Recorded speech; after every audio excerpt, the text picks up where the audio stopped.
जय हिंद दोस्तों, आप सभी का स्वागत है बलदेव क्लासेज में। राधे राधे, जय श्री कृष्णा। दोस्तों, आज हम लेकर के आ गए हैं एक और नया वीडियो जिसके अंतर्गत हम जानेंगे आज हिंदी वर्णमाला का समग्र अध्ययन। दोस्तों, इसमें हमने सब कुछ कवर किया है एक ही वीडियो में। यह वीडियो थोड़ा लंबा होने वाला है, लेकिन अगर इस वीडियो को आप देख लेते हो तो आप किसी भी प्रतियोगी परीक्षा में की तैयारी कर रहे हो और उसमें हिंदी का टॉपिक दिया गया है और हिंदी में वर्णमाला टॉपिक है, वो कंप्लीट आपका इससे काम चल जाएगा। ओके, तो आप देख लीजिएगा इसको। हम इसको आज कंटिन्यू कर रहे हैं। नेक्स्ट दोस्तों, हम बात करते हैं हमारे ऑफलाइन क्लासेस के बारे में। तो हमारा ऑफलाइन क्लासेस जो है, अभी हाल ही में उत्तर प्रदेश पुलिस की जो भर्ती आई है 60,000, उसके संबंध में ऑफलाइन क्लास हमारा अभी चल रहा है। इच्छुक विद्यार्थी जो हैं वो हमारे यहाँ पर एडमिशन ले सकते हैं। यह जो क्लास है दोस्तों, इस क्लास का जो टाइमिंग है हमारे यहाँ पर, वो टाइमिंग 9 बजे से लेकर के 1 बजे के मध्य में है। यानी 9 AM से हमारी क्लास प्रारंभ होती है और 1 PM तक क्या होती है, ये चलती है, ध्यान रखना है। जिसमें आपको सभी सब्जेक्ट जो है वो कंटिन्यू किए जाते हैं डेली बेसिस पर। इसमें आप देख सकते हो जो 9 है, 9 से 10 जो क्लास रहती है वो आपकी रहती है। जैसे कोई सब्जेक्टिव क्लास होती है वो चलती है। सब्जेक्टिव क्लास में अभी हाल ही में हम लोगों ने एक हफ्ते में पॉलिटी यानी संविधान विषय को हमने कवर किया है, जो पढ़ा दिया है। उसके बाद में दोस्तों हमने बात किया है 10 से 11। तो 10 से 11 जो हमारा है वो मैथ की क्लास चलती है, ठीक है, ध्यान रखिएगा। और 11 से 12 यदि बात किया जाए दोस्तों तो रीजनिंग की क्लास चलती है। और 12 से 12:20 तक अगर आप देखोगे 20 मिनट की जो क्लास होती है 12 से 12:20, तो ये क्लास जो है स्टैटिक जीके की होती है दोस्तों। स्टैटिक जीके चलता है कंटिन्यू। और जो 12:20 से लेकर के अगर तुम देखोगे तो 1 बजे तक, तो ये आपका चलता है हिंदी की क्लास। कौन सी चलती है दोस्तों? हिंदी की क्लास। तो ये हमारा बैच का जो है वो चीज़ है। बाकी हमारी विशेषताएं आप देख सकते हो, पढ़ सकते हो सारी चीज़ें, ठीक है। और आप लोग हमसे जुड़ ही रहे हैं, सभी लोग ऐसे ही जुड़ते रहिएगा आपका, क्योंकि हम जो शिक्षा आपको प्रोवाइड करा रहे हैं उसमें काफ़ी गुणवत्ता रखते हैं। गुणवत्ता में हमें कोई समझौता नहीं करना है। अगर बेस्ट क्वालिटी की आपको एजुकेशन चाहिए तो आप हमसे जुड़ते रहिएगा, ठीक है। तो हमारी बैच का जो टाइमिंग शेड्यूल है वो देख सकते हो, ये वाला हो जाएगा। अब हम क्लास प्रारंभ करते हैं। सबसे पहले हम क्लास प्रारंभ करने से पहले एक हम जो मोटिवेशन कोट्स है उसे ले रहे हैं, उसके बाद हम क्लास प्रारंभ करेंगे। देखिएगा दोस्तों, ढूंढोगे अगर तो ही रास्ते मिलेंगे, ढूंढोगे अगर तो ही रास्ते मिलेंगे, मंजिलों की फितरत है, मंजिलों की फितरत है वो खुद चलकर नहीं आती हैं। ढूंढोगे अगर तो रास्ते ही मिलेंगे, मंजिलों की फितरत है वो खुद चलकर नहीं आती हैं। दोस्तों, ध्यान रखना है सभी को कि हमें इतनी ज़्यादा मेहनत करनी है कि जो मंजिल है वो क्या होगी, आपके पास नहीं चल कर के आने वाली है, बल्कि तुम्हें क्या करना पड़ेगा, खुद ही रास्ते बनाने हैं और खुद ही मंजिल के लिए मेहनत करनी है। ये कोटेशन आपके सामने कह रहा है। तो इसी कोटेशन के साथ हम क्या करते हैं दोस्तों, अपनी क्लास का प्रारंभ करते हैं। तो क्लास का प्रारंभ में जो है वो देख लीजिएगा, मैंने पहले से ही इसमें बहुत सारी स्लाइड बना रखी हैं, क्योंकि आपकी जो वीडियो है वो काफ़ी लंबी होने वाली है दोस्तों। तो क्या करना है आपको, है ना, आप चाहे तो सेगमेंट बांट करके इसे पढ़ सकते हैं और देख सकते हैं। तो हम पढ़ते हैं, क्लास को आरंभ करते हैं। सबसे पहले क्लास की बात किया जाए तो हम क्या पढ़ने वाले हैं, तो देखिएगा समग्र अध्ययन की बात करना है, वर्णमाला की। तो वर्णमाला का समग्र अध्ययन जो है दोस्तों, उसको देखिएगा। सबसे पहले मैंने यहाँ पर शब्द लिखा है व्याकरण। व्याकरण का सामान्य परिचय, उसके संबंध में चर्चा करेंगे थोड़ा सा। उसके बाद में हम वर्णमाला के ऊपर जाएंगे। तो व्याकरण के सामान्य परिचय में यदि देखोगे आप दोस्तों, तो व्याकरण किसे कहते हैं, तो सबसे पहले देखो जो व्याकरण शब्द है, ये व्याकरण जो शब्द है वो बी उपसर्ग और आ उपसर्ग से मिलकर बना है। और व्याकरण में जो मूल शब्द है वो क्या है, करण शब्द है। क्या शब्द है दोस्तों? करण शब्द। तो वी धन आ धन करण से मिलकर क्या बना है, व्याकरण बना है, ध्यान रखना है। जिसका शाब्दिक अर्थ होता है ना, जिसका शाब्दिक अर्थ क्या होता है, भली भांति समझना। यानी किसी भी चीज को क्या करना है, भली भांति समझना। जो भी नियम कानून होते हैं उन चीजों को भली भांति समझना क्या कहलाता है, व्याकरण कहलाता है। हालांकि व्याकरण की जो परिभाषा है वो एक्चुअल में क्या हम बना सकते हैं, तो कह सकते हो व्याकरण वह ग्रंथ है जो हमें किसी भाषा का शुद्ध लेखन कैसे किया जाए, शुद्ध उच्चारण कैसे किया जाए और शुद्ध प्रयोग कैसे किया जाए, इसका ज्ञान प्रदान करने के संबंध में क्या करता है, व्याकरण हमें जानकारी देता है। क्योंकि आपके सामने मैंने शुरुआत में बताया है कि व्याकरण शब्द का जो शाब्दिक अर्थ है वो क्या है, किसी भी चीज़ को भली भांति समझना, मतलब खास करके किस चीज़ को, तो ध्यान रखना है कि भाषा संबंधी जो भी चीज़ होती हैं, जैसे शुद्ध प्रयोग कैसे होता है, शुद्ध लेखन कैसे होता है और शुद्ध उच्चारण कैसे होता है, इसके संबंध में जो हमें जानकारी मिलती है वो किसके माध्यम से मिलती है, व्याकरण के माध्यम से मिलती है। व्याकरण पर लिखा जाने वाला सबसे प्रथम ग्रंथ, सबसे बड़ा ग्रंथ कौन सा है दोस्तों, तो ये अष्टाध्यायी है। अष्टाध्यायी जो ग्रंथ है वो किन महोदय के द्वारा लिखा गया है, तो पाणिनि महोदय के द्वारा लिखा हुआ है, ये आपको ध्यान रखना है। तो पाणिनि महोदय ने किसका मतलब लिखा था, तो अष्टाध्यायी को लिखा था, ये आपको कर लेना है, ठीक है, ये हो जाएगा। नेक्स्ट हम लोग दोस्तों बात करते हैं कि जो व्याकरण है, व्याकरण को समझने के लिए अगर आप देखोगे तो हमारे सामने हम व्याकरण को समझने के लिए हम इसे 3 भागों में बांट सकते हैं। व्याकरण यदि हमें समझ नहीं है तो कितने भागों में बांट लेंगे, 3 भागों में। 3 भागों में कौन कौन से बांट सकते हैं, तो वर्ड विचार हम देख सकते हैं, एक शब्द विचार हम देख सकते हैं और एक वाक्य विचार। यानी कि पहले हम वर्ड को पढ़ेंगे, फिर शब्दों को पढ़ेंगे, फिर वाक्यों को पढ़ेंगे। जब आप ये सारी चीज़ अध्ययन कर लेंगे तभी क्या होगा, तब जा करके आपको ये चीज़ें निकल के आती हैं। अब दोस्तों देखिएगा, जो वर्ड विचार है या शब्द विचार है या वाक्य विचार है, ये क्या है, व्याकरण को समझने के लिए कुछ इसमें चीज़ें दी गई हैं जो हमें पढ़नी होती हैं, जो देखनी होती हैं। इसके बाद हम बात करते हैं इनके बारे में ही बारी बारी से, लेकिन उससे पहले जो चीज़ें हैं उनको देख ले रहे हैं। जो व्याकरण है, इस व्याकरण के कितने अंग हैं ये आपको ध्यान रखना है। तो व्याकरण के 3 अंग होते हैं।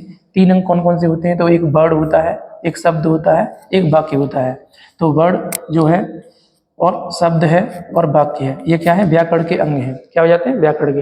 हालांकि व्याकरण को समझने के लिए 3 भागों में बांटेंगे, जबकि व्याकरण के अंग कितने होते हैं, 3 होते हैं, ये आपको ध्यान रखना। अब दोस्तों इसमें क्या होता है थोड़ा समझिएगा। जो व्याकरण के ये अंग हैं, अब व्याकरण के अंग हैं तो अब सबसे पहले क्या करते हैं, जो सबसे पहला जो अंग है, जैसे ये वर्ड है, वर्ड किसे कहते हैं पहले इसे समझते हैं, यानी वर्ड विचार। तो वर्ड विचार की डेफिनेशन देखो क्या होता है। तो वर्ड विचार में आप देखोगे तो वर्डों का जो वर्ड है, वर्डों का शुद्ध लेखन कैसे होता है, वर्डों का शुद्ध प्रयोग कैसे होता है और वर्डों का शुद्ध उच्चारण कैसे होता है, इन सब के बारे में जब हम अध्ययन करते हैं तो यही हमारा क्या कहलाता है, वर्ड विचार कहलाता है। हालांकि वर्ड क्या है, किसे कहेंगे वर्ड, उसके संबंध में हम चर्चा करते हैं। जैसे मैं एग्जांपल लेके आपको समझाना चाहता हूँ जैसे मान लीजिए मैंने क लिखा, तो क जो है वो इस तरह से ही लिखा जाएगा, जैसे क्या बोला, शुद्ध लेखन, यानी लेखन ऐसे ही होना चाहिए। ऐसा नहीं किसी ने क ऐसे बना दिया तो ये क नहीं माना जाएगा ना। शुद्ध लेखन कैसे होगा, जो जैसे देवनागरी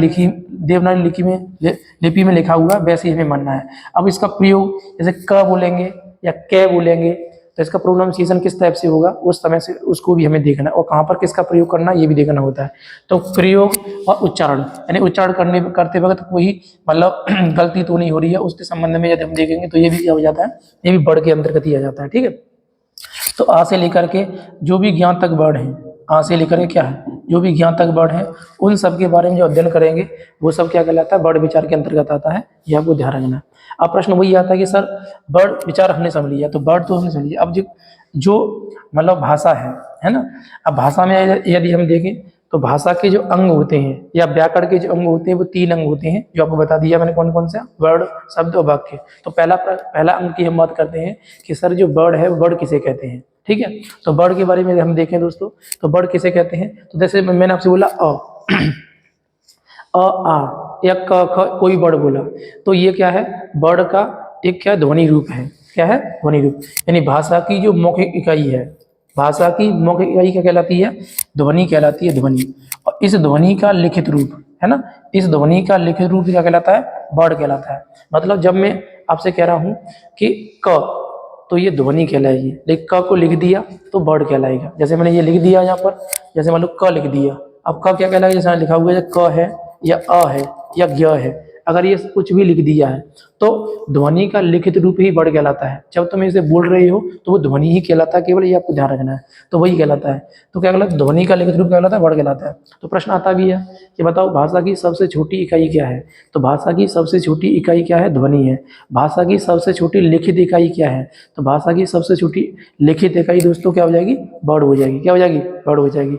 और इन्हीं को हम क्या बोलते हैं, यानी कि वर्डों के समूह को क्या बोला जाता है, वर्णमाला कहा जाता है। क्या कहा जाता है, वर्णमाला कहा जाता है, सही हो जाता है। अब प्रश्न यहाँ समझते हैं थोड़ा सा। हम सभी लोग जानते हैं कि सर वर्ड जो होते हैं मतलब ध्वनि का लिखित रूप वर्ड कहलाता है, और वर्ड जब लिख देते हैं तो कई सारे वर्ड में क्या बनाते हैं, शब्द बनाते हैं, और कई सारे शब्द में क्या बनाते हैं दोस्तों, वाक्य बनाते हैं। तो इस तरह से क्या है, ये बड़ा चरण चलता है, इस तरह से हम देख सकते हैं। तो हम थोड़ा सा इसमें कुछ प्रश्न हमने नोट किए हैं शुरुआत में, जो मैंने पहले भी बोला है, उनको अभी भी क्या है यहाँ पर देख लेना है। जैसे क्या है, भाषा की सबसे छोटी मुख्य इकाई क्या हो जाएगी, तो ध्वनि हो जाएगी। ठीक है, ये आपको ध्यान अभी बोला, ये मैंने आपको, भाषा की सबसे छोटी इकाई जो लिखित रूप से है वो क्या हो जाएगी, वर्ण हो जाएगी। और वर्णों के समूह को क्या बोलते हैं, वर्णमाला कहते हैं, ये आपको ध्यान रखना है। भाषा की सबसे छोटी इकाई या अंग जो है, इसे भी क्या बोलेंगे, तो वो भी वर्ण हो जाएगा। ठीक है, सबसे छोटी लिखित इकाई कहिएगा या भाषा की सबसे छोटी इकाई या अंग कहिएगा, तब भी क्या हो जाएगा, वर्ण हो जाएगा, ये कर लेना है। इसके बाद देखते हैं दोस्तों, तो भाषा की अर्थ के आधार पर सबसे छोटी इकाई क्या है, आपको पता होना चाहिए कि वर्ड का कोई अर्थ नहीं होता है, लेकिन शब्द का अर्थ होता है। तो भाषा की सबसे छोटी इकाई अर्थ के आधार पर क्या हो जाएगी दोस्तों, तो शब्द हो जाएगी। क्या हो जाएगी, शब्द हो जाएगी। इसे हम ऐसे कर लेंगे। जबकि बात करें कि सर भावार्थ के आधार पर भाषा की सबसे छोटी इकाई क्या होगी, भावार्थ के आधार पर, तो भावार्थ के आधार पर भाषा की सबसे छोटी इकाई होती है, बनी भावार्थ किसका निकलता है, वाक्य का निकलता है। तो भाषा की सबसे छोटी इकाई क्या हो जाएगी दोस्तों, तो वो हो जाएगी वाक्य। ठीक है, ध्यान रखना है। तो वाक्य क्या हो जाएगी, वो हो जाएगी भाषा की सबसे छोटी इकाई भावार्थ के आधार पर। देखो 3 तरह के प्रश्न हैं। पहला क्या, भाषा की सबसे छोटी इकाई ध्वनि है, भाषा की सबसे छोटी लिखित इकाई वर्ड है, भाषा का अंग सबसे छोटा कौन सा है, वर्ड है, अर्थ के आधार पर भाषा की सबसे छोटी इकाई क्या है, शब्द है, भावार्थ के आधार पर भाषा की सबसे छोटी इकाई क्या हो जाएगी, तो वो हो जाएगी वाक्य। ऐसे करके आपको ध्यान रखना। 3-4 प्रश्न है, ये कंफ्यूजन हो सकता है थोड़ा सा, लेकिन क्या है, इसे आपको जान लेना है। ठीक है, तो इस तरह से हमने अभी क्या देखा है, वर्ड के बारे में हम चर्चा कर रहे हैं। और मैंने बता दिया है वर्णमाला किसे कहेंगे, तो वर्णमाला किसे कहते हैं दोस्तों, तो वर्णों के समूह को वर्णमाला कहते हैं, ये आपको ध्यान रखना है। वर्णों के समूह क्या बोला जाता है, वर्णमाला। ठीक है, अब हम आगे बढ़ते हैं, तो आगे देख लीजिएगा। ठीक है, यहाँ पर देखो, मैंने ये सारी चीज कुछ और भी लिखा हुआ पहले से भी कर लेना है। जैसे अर्थ के आधार पर भाषा के कुल अंग कितने हैं, अर्थ के आधार पर, तो अर्थ के आधार पर भाषा के 2 अंग हैं, कौन कौन से, शब्द और वाक्य है, ये आपको ध्यान रखना है। भावार्थ के आधार पर भाषा के कितने अंग हैं, तो 1 अंग है, जो केवल क्या है, तो वाक्य है। क्या हो जाएगा, वाक्य हो जाएगा, ये आपको ध्यान रखना है। और व्याकरण या भाषा के अंग कितने हैं टोटल, व्याकरण या भाषा के कितने अंग होते हैं दोस्तों, तो 3 होते हैं। कौन कौन सा, वर्ड है, शब्द है और वाक्य है। ठीक है, इसको आपको देख लेना है। अब हम लोग बात करते हैं दोस्तों कि जो वर्ड के प्रकार है वो कितने हैं, वर्ड के प्रकार। तो वर्ड के प्रकार आपको पता होना चाहिए, वर्ड कितने प्रकार है, 2 प्रकार के वर्ड होते हैं, है ना, 2 प्रकार के।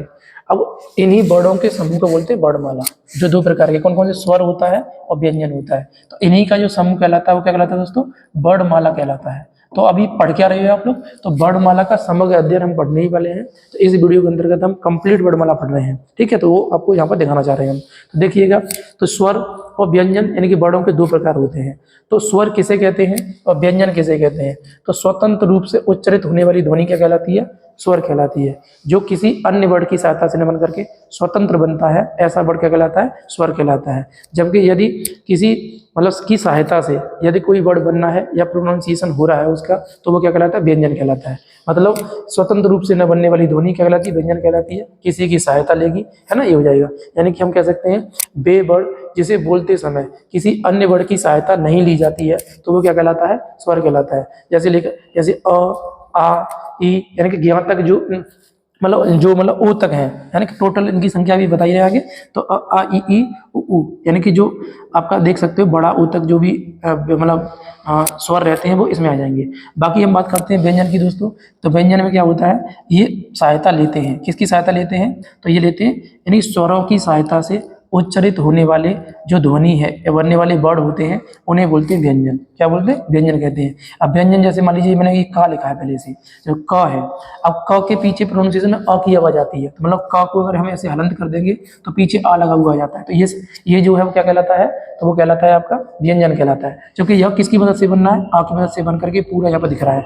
ऐसे जैसे मैंने ख लिखा है यहाँ पर, अब ख लिखा तो ख को यहाँ हलंत कर दिया है, लेकिन ये आ को अलग कर दिया है। इसका मतलब ये है कि आ इसमें मिल करके तब क्या बनाता है, ख बनाता है। ऐसे करके हम देख सकते हैं क से लेकर के यहाँ तक जितने भी वर्ड हैं वे सभी क्या कहलाते हैं, वे सभी व्यंजन कहलाते हैं। तो व्यंजन जो है वो इस तरह से हो जाएंगे, और स्वर जो है वो इस तरह से। स्वर जो है स्वतंत्र रूप से होते हैं, जबकि व्यंजन जो होते हैं वो क्या होते हैं, स्वरों की सहायता से उच्चारित होते हैं, हमें कह लेंगे। अब इसमें एक शब्दावली और चलती है दोस्तों कि सर वर्ड तो हमने समझ लिया है, स्वर भी समझ लिया है, और हमने एक व्यंजन भी समझ लिया है, लेकिन अक्षर किसे कहते हैं। तो अक्षर के संबंध में आपको क्या है, थोड़ी सी चीज जान लेनी है। तो अक्षर को समझिएगा, अक्षर किसे कहेंगे। तो दोस्तों अक्षर कुछ भी नहीं होता, देखो वह ध्वनि जो एक ही श्वास में उच्चारित हो जाती है अर्थात जिसमें वाणी का कोई उतार चढ़ाव नहीं होता है, वो क्या कहलाता है? वो कहलाता है अक्षर।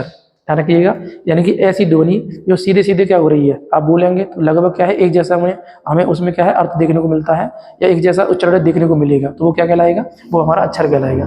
अब जैसे एग्जाम्पल लेके देख लीजिएगा, जैसे आम है, राम है, काम है, नाम है आदि। जैसे आम, राम, काम, नाम आदि, मतलब ऐसे इस तरह से हम लगा सकते हैं इसको, तो ये हो जाएगा। तो मतलब ये कि इसका मतलब क्या हुआ कि एक जैसी क्या हो रही है, उच्चारित मतलब उच्चारण हो रहा है, तो ये सब क्या कहलाते हैं? अक्षर कहलाते हैं। हालांकि अक्षर जो होता है वो वर्ड ही होता है, लेकिन वर्ड का कभी कभी बड़ा रूप क्या कहलाता है? अक्षर भी कहलाता है। जैसे मैंने यहाँ पे दिया भी है कि सभी वर्णों को आप अक्षर कह सकते हो, लेकिन जो सभी अक्षर होते हैं वो वर्ड नहीं होते हैं। ध्यान रखिएगा, सभी वर्ड तो अक्षर हो जाएंगे, लेकिन सभी जो अक्षर होते हैं वो वर्ड नहीं हो जाएंगे। यानी आ से लेकर के ज्ञा तक सभी क्या है? अक्षर कहलाएंगे। लेकिन क्योंकि देखो यहाँ पर हमने क्या किया, जैसे आम शब्द प्रयोग किया, अब आम तो शब्द है, लेकिन फिर भी हम इसे क्या कह रहे हैं? अक्षर कह रहे हैं। तो ये आज आम जो है वो वर्ड में नहीं आएगा, लेकिन इसमें आम में जो वर्ड प्रयोग किए गए हैं उससे शब्द बन गया है। तो कुल मिलाकर यह है कि सभी वर्णों को हम अक्षर कह सकते हैं, लेकिन सभी अक्षरों को हम वर्ड नहीं कह सकते। यहाँ पे ध्यान रखना है। दूसरा हम बात करें दोस्तों कि अक्षरों की जो संख्या होती है वो असीमित है। क्या है? असीमित है। और इसमें शब्द भी शामिल होते हैं। ध्यान रखिएगा, इसमें सभी क्या है? शब्द शामिल होते हैं, जबकि इनकी संख्या असीमित है। जबकि वर्डों की संख्या निश्चित होती है। कि आपने पढ़ा है कि 52 वर्ड होते हैं हिंदी वर्णमाला के अंतर्गत, या 56 होते हैं, या 55 होते हैं, या 39 होते हैं, या कितनी भी है, तो आगे मैं बता ही रहा हूँ सारी चीज़ें। तो कुल मिला कीजिएगा, आपने 52 वर्ड तो पढ़े ही हैं, तो 52 वर्ड होते हैं। जबकि यहाँ पर जो अक्षर होते हैं उनकी संख्या क्या होती है? निश्चित नहीं होती है, मतलब असीमित होती है, हम ये कह सकते हैं। तो दोनों में अंतर समझ में आ गया आपको कि वर्ड किसे कहेंगे, वर्ड के प्रकार क्या होते हैं, अक्षर किसे कहेंगे, समझ में आ गया। ठीक है, अब आगे बढ़ते हैं हम लोग। तो आगे देखिएगा, यही मैंने आपको वर्ड दिखाया है यहाँ पर, आप देख सकते हो हिंदी वर्णमाला में जो वर्ड है वो उसी के बारे में चर्चा कर रहे हैं। देखो तो हिंदी वर्णमाला में ये है, तो ये क्या है? ये स्वर है, ये आपको दिख रहा है। इसमें ये वाला शामिल नहीं किया जाएगा, ध्यान रखना, अभी बताएंगे बाद में क्यों नहीं शामिल किया जाएगा। ये व्यंजन है, तो व्यंजन के बारे में अभी हम डिटेल में क्या है चर्चा करने वाले हैं आगे। चूंकि ये सभी हम जितने भी वर्ग होते हैं, इसके जितना भी वर्ग विभाजन होगा सब हम क्या करेंगे आगे वीडियो में आपको कंटिन्यू मिलने वाला, सब देख लीजिएगा। ठीक है, हम आगे बढ़ते हैं दोस्तों, आगे देखिएगा। तो हम अभी जो फिलहाल अध्ययन कर रहे हैं किसका करेंगे? वर्ड का। वर्ड में किसका? स्वर का। तो स्वर मैंने बताई दिया आपको, स्वर क्या है? स्वर स्वतंत्र रूप से उच्चारित होने वाली ध्वनि है। इनकी संख्या दोस्तों कितनी है? 11 है, और प्लस इसमें 2 भी हम दिखा रहे हैं, तो कुल मिला कितना कर देंगे? 13 कर देंगे। लेकिन ध्यान रखना, मूल स्वरों की संख्या कितनी है तो वो अलग हो जाएगा, तो अभी बता रहा है आगे। लेकिन अभी स्वरों की संख्या कितनी रखेंगे? अब 11 रखेंगे, और जो 2 है वो प्लस कैसे करें अभी बता रहे हैं। तो 11 स्वर कौन कौन से तो आप देख सकते हो, यानी छोटा आ, बड़ा आ, छोटी ई, बड़ी ई, छोटा ऊ, बड़ा ऊ, है ना, ऊ ऊ, और रे, ए, ऐ और ओ, ये सभी क्या है? ये सभी स्वर है। लेकिन दोस्तों ध्यान रखना है, जो छोटी अंग और बड़ी अंग, अंग और अंग है, ये जो है ये स्वर में नहीं आते। ध्यान रखिएगा, ये आयोगवा है, ना तो ये स्वर है ना ही ये व्यंजन है। ये क्या है? आयोगवा है। आयोगवा मतलब क्या होता है? योग न होने पर भी साथ में रहने वाले वर्णों को हम आयोगवा कहते हैं। जैसे यहाँ लिखा भी है, मैंने लिख दिया है, योग न होने पर भी साथ में रहने वाले वर्ण क्या कहलाते हैं? आयोगवा कहलाते हैं। ध्यान रखिएगा। और देखा जाए तो इनका प्रयोग जो है केवल स्वरों में ही होता है, इनका प्रयोग व्यंजनों में नहीं होता है। इसलिए मैंने क्या किया है, इनको ही मेंशन कर दिया है। हालांकि स्वरों की संख्या 11 ही है, ये आपको ध्यान रखना है। आयोगवा इसमें प्लस करेंगे तो 13 हो जाएंगे, लेकिन आयोगवा स्वर नहीं है। लेकिन स्वरों के प्रयोग में किसका प्रयोग करते हैं? तो वो करते हैं आयोगवा का प्रयोग। ठीक है, तो योग न होने पर भी साथ में रहने वाले वर्ड कितने हैं? 2 हैं। कौन कौन से हैं? तो अंग है और अंग है। तो अंग जो होती है छोटी अंग, उसे हम क्या बोलते हैं? अनुस्वार वर्ड भी कहते हैं। जबकि बड़ी अंग को हम क्या बोलते हैं? विसर्ग कहते हैं। क्या कहते हैं? विसर्ग कहते हैं। जो आयोगवा वर्ड होते हैं इनमें सदैव कैसी मात्रा होती है? 2 मात्राएं होती है। ध्यान रखना, आयोगवा में कितनी मात्रा होती है? 2 मात्राएं होती है, इनको भी आपको ध्यान रखना है। ठीक है, तो आयोगवा को प्लस करके इसमें हम लगा देंगे, इस तरह से बन जाएगा ये। तो आप देख सकते हो स्वर स्वतंत्र रूप से उच्चारित होते हैं, स्वरों की संख्या 11 है, लेकिन अगर इसमें हम आयोगवा को जोड़ेंगे तो 13 हो जाएगी। लेकिन तुम्हें याद रखना है 11 ही, कितनी है? 11 है। चूंकि आयोगवा को मैंने इसमें लिंक क्यों किया है? क्योंकि इसका प्रयोग व्यंजन के साथ न होकर के किसके साथ होता है? स्वरों के साथ होता है। इसलिए क्या है, इसे हम यही लगा देंगे आयोगवा को। ठीक, अब आगे बढ़ते हैं दोस्तों।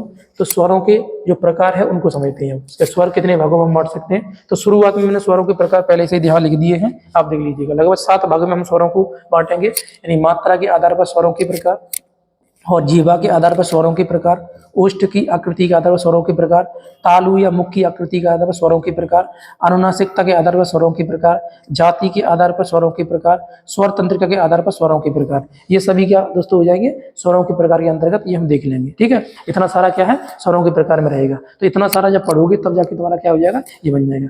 ध्यान रखना है। तो हम बात करते हैं मात्रा के आधार पर स्वरों के प्रकार।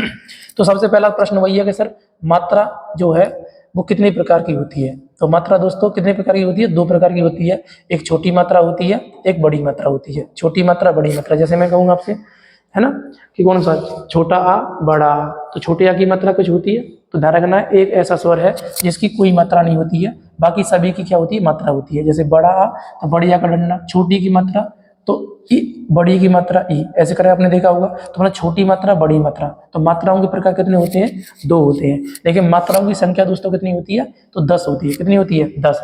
अब 10 होती है इसका मतलब किस स्वर की मात्रा नहीं होती है, तो छोटी आ की मात्रा नहीं होती है, बाकी सबकी मात्राएं आप पढ़ते हैं जब हम देखते हैं उसमें, तो ध्यान रखिएगा। तो क्या है, छोटी आ की मात्रा नहीं मानी जाएगी। ठीक, अब बात करते हैं दोस्तों कि मात्रा के आधार पर स्वरों के प्रकार यदि बांटोगे तो इसे हम 3 भागों में बांटेंगे। मात्रा के आधार पर स्वर कितने भागों में बांटे जाते हैं, 3 भागों में। कौन कौन से होते हैं, ह्रस्व स्वर, दीर्घ स्वर, प्लुत स्वर। ह्रस्व स्वर वे स्वर होते हैं जिनको उच्चारित करते वक्त बहुत कम समय लगता है। दीर्घ स्वर वे स्वर होते हैं जिनको उच्चारित करने में क्या होता है, ह्रस्व स्वर की अपेक्षा 2 गुना समय लगता है। लेकिन प्लुत स्वर के कौन से होते हैं, तो वे स्वर जिनको उच्चारित करने में क्या होता है, ह्रस्व स्वर की अपेक्षा कई गुना 3 गुना अधिक समय लगता है। तो हम कह सकते हैं वो क्या हो जाता है, प्लुत स्वर हो जाते हैं। यानी मेंशन भी किया पहले से, आप देख सकते हो।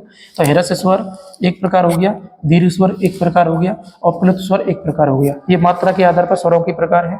तो ह्रस्व स्वर किसे कहते हैं, तो वे वर्ण जिनकी एक मात्रा होती है या एक मात्रा मानी जाती है उन्हें हम क्या कहते हैं, ह्रस्व स्वर कहते हैं।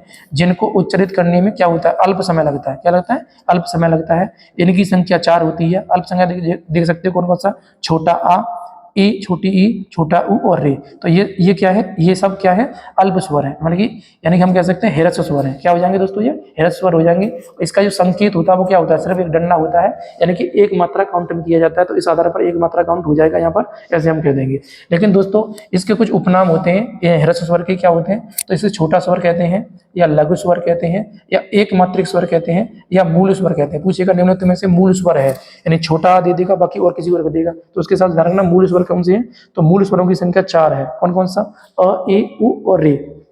अ, ई, उ और रे, ये क्या है, ये मूल स्वर हैं, ये आपको ध्यान रखना है। ठीक है, तो इतना हो जाएगा ह्रस्व स्वर के बारे में। अब बात करते हैं दोस्तों दीर्घ स्वर के बारे में। तो दीर्घ स्वर जो है ये मतलब अपेक्षा क्या होती है, 2 गुना समय लेता है। किससे, ह्रस्व स्वर से। जब इन्हें उच्चारित करेंगे तो इससे क्या होता है, 2 गुना समय लेता है। इनकी संख्या जो होती है वो 7 होती है। 7 कौन कौन से देख सकते हो, बड़ा आ, बड़ी ई, बड़ा उ, और छोटी है, बड़ी है, छोटा हो, बड़ा हो। ये सभी क्या हो जाएंगे, यानी आ, ई, उ, ए, आई, ओ, औ, ये सभी क्या है, ये सभी हमारे सामने देखें दीर्घ स्वर है। क्या हो जाएंगे, दीर्घ स्वर हो जाएंगे। ध्यान रखना है।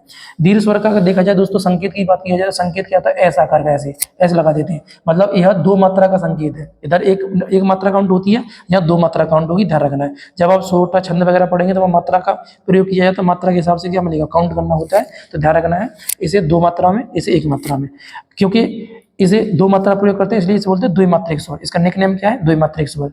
क्या बोलेंगे, द्विमात्रिक स्वर कह सकते हैं। इसे गुरु स्वर भी कहते हैं। गुरु मतलब बड़ा होता है, तो इसे बड़ा स्वर भी कहते हैं। क्या कहते हैं, बड़ा स्वर। तो धारणा दीर्घ स्वर को हम अन्य किस नाम से जानते हैं, तो बड़ा स्वर के नाम से जानते हैं, या गुरु स्वर के नाम से जानते हैं, या द्विमात्रिक स्वर के नाम से जानते हैं। सभी नाम किसके हो जाएंगे, इसी के हो जाएंगे। इसी स्वर को बोलते हैं संधि स्वर। संधि स्वर दोस्तों क्यों बोला जाता है, क्योंकि हम सबको पता है जो ए है, जैसे में संधि स्वर कह दीजिएगा या संयुक्त स्वर कह दीजिएगा, यही होंगे। संयुक्त स्वर की संख्या कितनी है दोस्तों, संयुक्त स्वर की संख्या 4 है। कौन सा, छोटी ए, बड़ी ए, छोटा ओ, बड़ा ओ। छोटी ए, बड़ी ए, छोटा ओ, बड़ा ओ, ये सभी क्या है, संयुक्त स्वर के अंतर्गत आते हैं। तो ये सब क्या दीर्घ स्वर के अंतर्गत आ जाएगा। तो दीर्घ स्वर के बारे में इतना आपको ध्यान रखना है।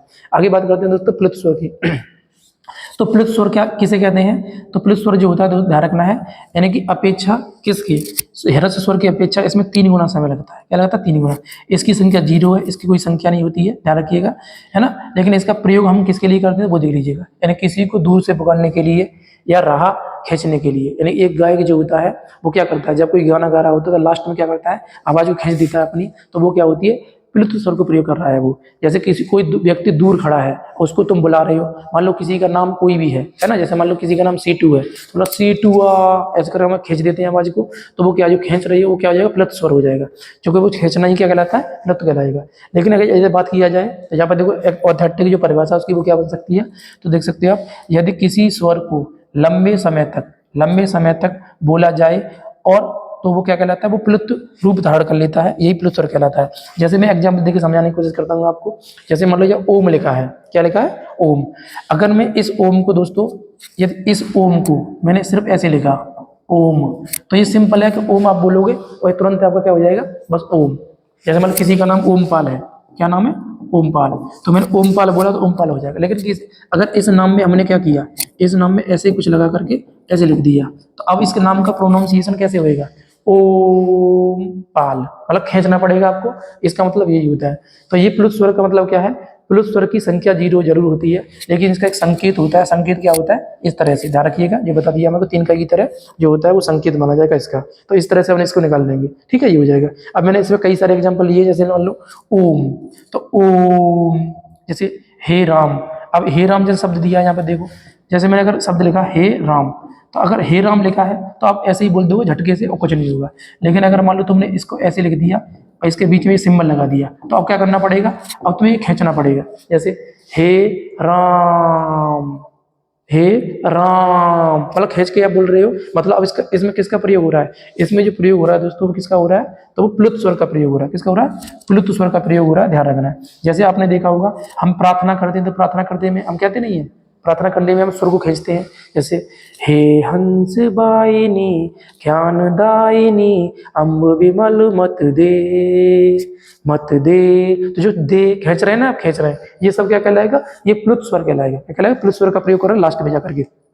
जैसे मान लीजिए कोई व्यक्ति सिंगर है या गायक है, तो गायक व्यक्ति क्या कर रहा है, अपने गानों को जब गाता है तो बाद में खींच देता है, तो वो क्या कहलाता है, राह जो खींच देता है, वही प्लुत स्वर का प्रयोग करते हैं। इसके अलावा दोस्तों और एग्जाम्पल में समझाने की कोशिश कर रहा हूँ आपको, जैसे मैंने और नोट किए हैं। जैसे बादल का गरजना क्या कहलाएगा, बादल का गरजना प्लुत स्वर का धारण है, जब वो उसमें आवाज जो होती है इको करती है, ध्यान रखिएगा। जैसे खाली कमरे में आवाज का गूंजना क्या कहलाएगा, प्लुत स्वर कहलाएगा। यानी कि प्लुत स्वर का इसमें भले ही में प्रयोग नहीं हुआ, लेकिन फिर भी आवाज गूंज रही है, तो उस व्याप पर क्या कहलाता है ये दोस्तों, तो ये प्लुत स्वर का प्रयोग करेगा। जैसे कुएं में तुम झांकते हो और आवाज देते हो, खाली कुआं हो, तो अब उधर से आवाज वापस आती है या आवाज इको करती है, तो वो भी किसका प्रयोग कर रहा है दोस्तों, तो वो प्लुत स्वर का प्रयोग कर रहा है, तो प्लुत स्वर उसमें आ जाएगा। तो इस तरह से हम प्लुत स्वर के हिसाब से हमेशा जान लेंगे, ठीक है।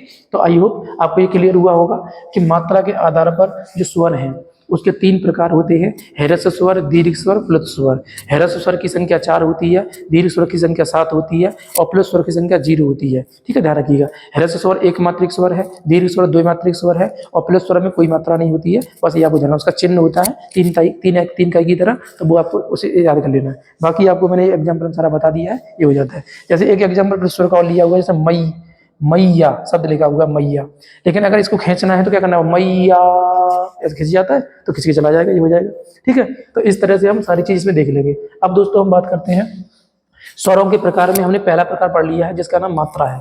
अब पढ़ते हैं जिह्वा के आधार पर स्वरों के प्रकार। जिह्वा के आधार पर क्या पढ़ेंगे दोस्तों, स्वरों के प्रकार पढ़ते हैं। तो देखिए जिह्वा के आधार पर, जिह्वा मतलब जीव की क्रियाशीलता के आधार पर, तो जीव की क्रियाशीलता के आधार पर स्वरों का वर्गीकरण हम 3 भागों में करेंगे।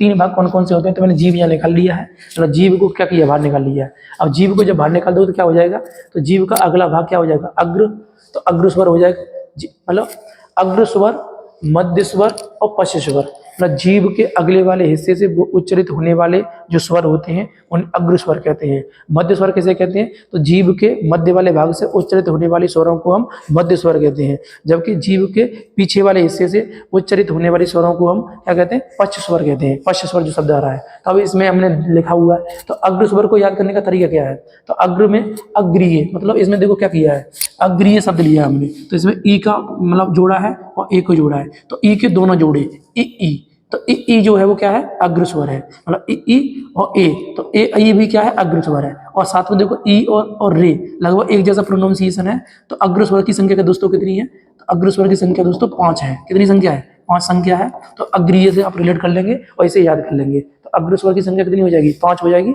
5 आपको ध्यान रखना है। जबकि दोस्तों मध्य स्वर की बात की है, तो मध्य स्वर की संख्या एक ही है छोटा आ। छोटा आ जो होता है वो जीव की क्रियाशीलता के आधार पर कि जो है वो मध्य भाग से बोला जाता है, इसलिए इसे क्या बोलेंगे, मध्य स्वर कह देंगे। ठीक है, उसी हिसाब से हम देखें दोस्तों तो पश्च स्वर की बात करते हैं। पश्च तो जीव के पिछले वाले हिस्से से है ना, जीव के पिछले वाले हिस्से से बोले जाने वाले वर्ड कौन कौन से हैं, तो बड़ा आ, छोटा ऊ, बड़ा ऊ, छोटा ऊ, बड़ा ऊ। मतलब इनकी संख्या भी कितनी है दोस्तों, तो इनकी संख्या भी 5 है, यानी 5 ये हो गए और 5 क्या हो गए, 5 अग्र स्वर हो गए और एक ये हो गया, यानी टोटल स्वरों की संख्या कितनी है दोस्तों, 11 है। मैंने शुरुआत में कितनी बताई है आपको, 11 ही बताई है। तो हर जगह क्या करना है, 11 देखना है। इससे पहले मैंने आपको बता चुका हूँ ये वाला भी मात्रा के आधार पर भी, तो मात्रा के आधार पर कितनी बैठ रही है, 11, हर जगह 11 बैठेगी, ध्यान रखना है। जैसे 4 स्वर कौन से थे, ह्रस्व स्वर थे, और 7 स्वर के कौन से थे, तो दीर्घ स्वर थे। तो इस आधार पर 11 यहाँ पर भी होगी, लेकिन ये मात्रा के आधार पर थे। अब ये जीव की क्रियाशीलता के आधार पर हो गया। अब हम बात करते हैं दोस्तों जो स्वरों का नेक्स्ट प्रकार है वो कौन सा है, तो आप देख सकते हो कौन सा प्रकार है। अब जेवा के आधार पर हो गया, अब है ओष्ठ की आकृति के आधार पर। कौन सा हो जाएगा दोस्तों, ओष्ठ की आकृति के आधार पर।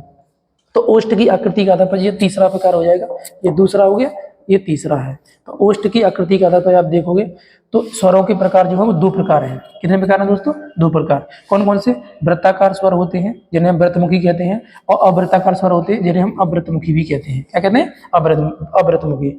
मतलब क्या हो गया, वृत्ताकार स्वर किसे कहेंगे, इनकी जब इनका हम उच्चारण करते हैं, मतलब वृत्ताकार स्वर किसे कहेंगे, वृत्ताकार स्वर उसे कहते हैं जब इनका हम उच्चारित करेंगे तो हमारे होठ जो होते हैं वो गोलाकार में आ जाएंगे। अगर गोलाकार में आ गए तो क्या हो जाएगा, वो व्रतमुखी स्वर हैं, और गोलाकार में नहीं आ रहे तो वो क्या हो जाएंगे, अव्रतमुखी स्वर हो जाएंगे। इस तरह से हम देख लेंगे। तो जो व्रतमुखी स्वर होते हैं अगर आप देखोगे तो इनकी संख्या अगर तुम देखोगे तो कौन कौन सी है, इनकी संख्या 4 है। कितनी संख्या है, 4 संख्या है। अब 4 संख्या कौन कौन कौन कौन सी है, तो आप देखिएगा, यानी छोटा ऊ, बड़ा ऊ, छोटा ऊ, बड़ा ऊ, यानी उ ऊ ओ औ। ये क्या है, ये व्रतमुखी स्वर है, यानी कि जब भी इन्हें बोलोगे तो आप देखो लोमड़ी जैसा होठ बाहर निकल आएंगे। ठीक है, उ ऊ ओ औ, बगैर इसकी क्रियाशीलता के आधार पर ये बोलेंगे नहीं। अगर किसी का होठ कटा हुआ उससे बुलवाना, उससे बोल नहीं पाएगा वो, है ना। इसका मतलब ये हो रहा है ओ ऊ ओ औ, मतलब होठ गोल हो रहे हैं, मतलब वृत्ताकार, व्रतमुखी हो गया, यानी वृत्ताकार स्वर है। लेकिन अगर बात करें अव्रतमुखी, मतलब जिनको उच्चारित करते वक्त होठ गोल ना हो, यानी आकार होठों का गोल ना हो, तो वो क्या कहलाते हैं, अव्रतमुखी कहलाएंगे। जैसे एग्जाम्पल देखो, अ को हम होठ गोल नहीं हो रहे, ध्यान रखिए। जैसे आ ई रे ए आई, एक भी होठ गोल नहीं हो रहा है। लेकिन 4 वर्ड कैसे हैं जो होठ गोल कर रहे हैं। इसका मतलब ये हुआ कि अवृत्ताकार स्वरों की संख्या और वृत्ताकार स्वरों की संख्या। तो वृत्ताकार स्वरों की संख्या दोस्तों कितनी है, तो ये 4 है। कितनी है, 4। जबकि अवृत्ताकार स्वरों की संख्या कितनी हो जाएगी, तो ये हो जाएगी आपकी 7। आप देख सकते हो आ ई रे और ए आई, ये सभी क्या है, ये अवृत्ताकार हो जाएंगे। इसके हिसाब से कर लेंगे। अब इसी में दोस्तों एक और वर्ड आपको ध्यान रखना है, जिसे हम कहते हैं आगत वर्ड। ये आगत वर्ड जो है वो क्या है, तो आगत वर्ड जो है आगे में इसके बारे में डिटेल में और भी है, लेकिन यहीं पर मैं पढ़ा दे रहा हूँ, कोई दिक्कत नहीं है। जैसे इसे बोलते हैं विदेशी स्वर, इसे ग्रहित स्वर कहते हैं, इसे मेहमान स्वर भी कहते हैं, और इसे अर्धचंद्र बिंदु स्वर भी कहते हैं। अर्धचंद्र बिंदु, क्योंकि ये सिंपल है, देखो ऐसे लिखा हुआ आता नहीं आता ये तो ये क्या हो जाएगा, वैसे तो ये बड़ा ऊ आप लिखोगे तो बड़ा ऊ में तो ऐसे मात्रा लगा देंगे, लेकिन बड़ा ऊ नहीं है। जैसे आप अगर अंक चंद्र बिंदु लिखोगे तो चंद्र बिंदु ऐसे लगा दो, ये हो जाएगा। लेकिन ऐसे भी नहीं है, चंद्र बिंदु न सिर्फ ऐसे चंद्राकार लगा हुआ है, तो इसे हम क्या बोलते हैं, अर्ध चंद्र बिंदु स्वर कहते हैं। जबकि ये यहाँ पर ऐसे ऐसे लग गया, ये तो ये कहलाता है चंद्र बिंदु कहलाता है, ये कहलाता है चंद्र बिंदु वाला कहलाएगा। जबकि ये अर्ध चंद्र बिंदु है। तो ये जो वर्ड है इसको हम कई सारे नामों से जानते हैं। आप देख सकते हो आगत वर्ड, विदेशी या ग्रहित या मेहमान, ये सभी किसमें आ जाएगा, इसके अंतर्गत आ जाएगा। अब इसमें मैंने कुछ एग्जांपल लिए हैं, जैसे कॉलेज। तो कॉलेज जब तुम ऐसे लिख रहे हो कॉलेज, तो ये अंग्रेजी वर्ड है भले ही, लेकिन अब इसको जो प्रयोग कर रहे हैं क्या है, यही है आपका अर्धचंद्रमुखी या आगत वर्ड है। जैसे डॉक्टर में प्रयोग किया है, जैसे हॉस्पिटल में प्रयोग किया है, तो ये सब क्या कहलाएगा, ये कहलाएगा अर्धचंद्राकार वाला। तो ये सब क्या आ जाएगा, इसके अंतर्गत आ जाएगा। बाकी आपको दिख रहा है अवृत्ताकार में ये सब आ जाएंगे। ठीक है, तो क्लियर हो गया होगा।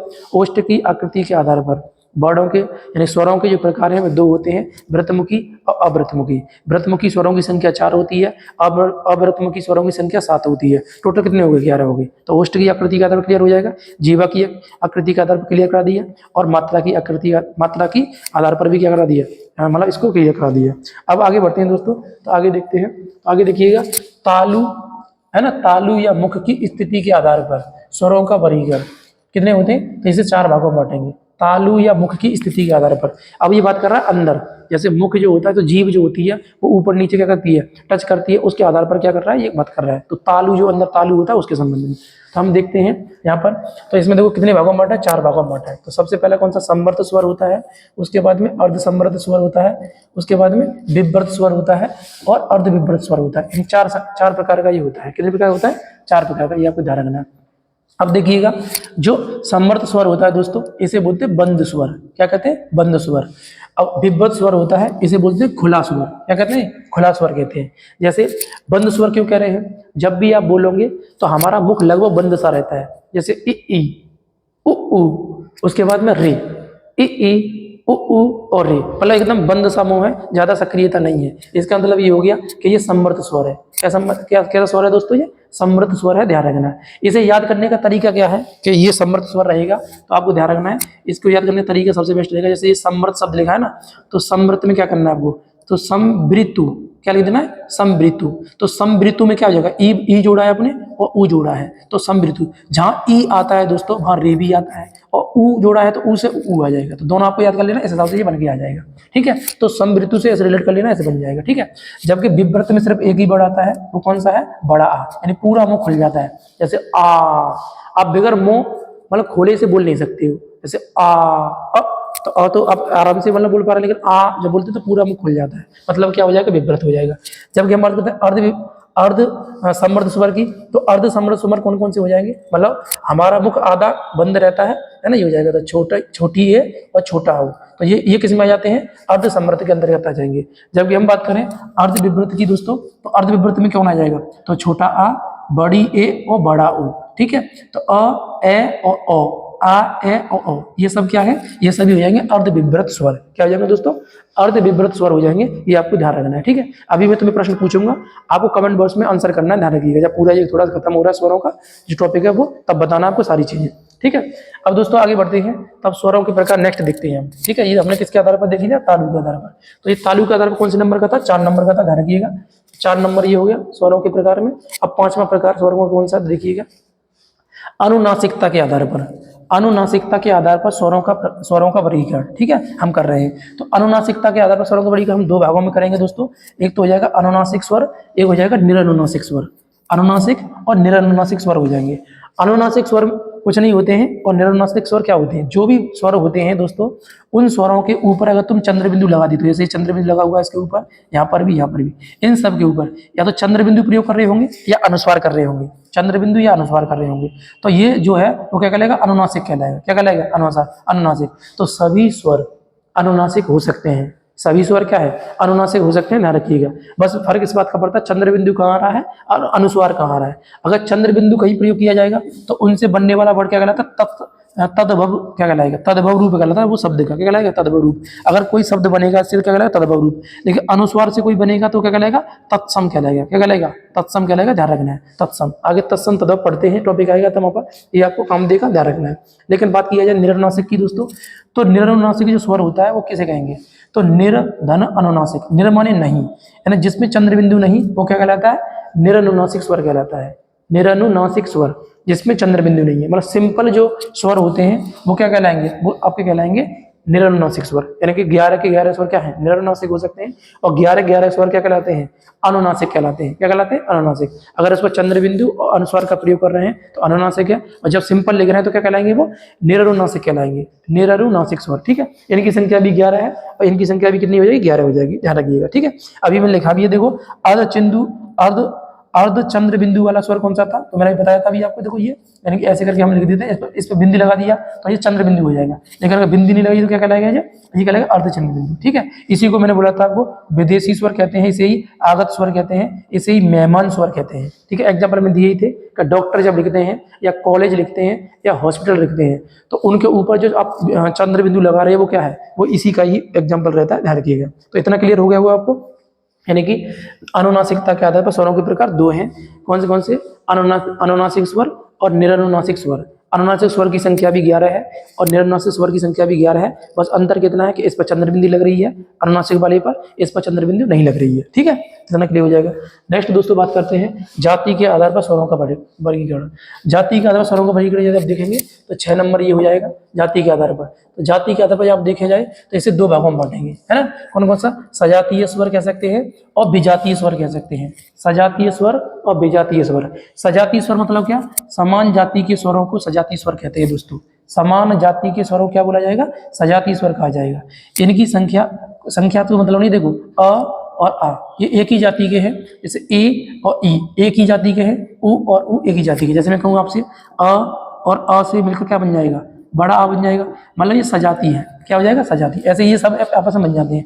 लेकिन असमान जाति के स्वर, जैसे मान लीजिए अ और ई मिलकर के क्या बना रहा है? ए बना रहा है। तो दोस्तों देखो अ जो है वो अलग जाति का है और ई जो है वो अलग जाति का है, और इसने क्या बना दिया? अलग वर्ड बना दिया। तो ये क्या कहलाएगा? ये असमान जाति कहलाएगा। जैसे अ और ए से मिलकर बड़ी ए बना दिया, अ और उ से मिलकर क्या बन गया?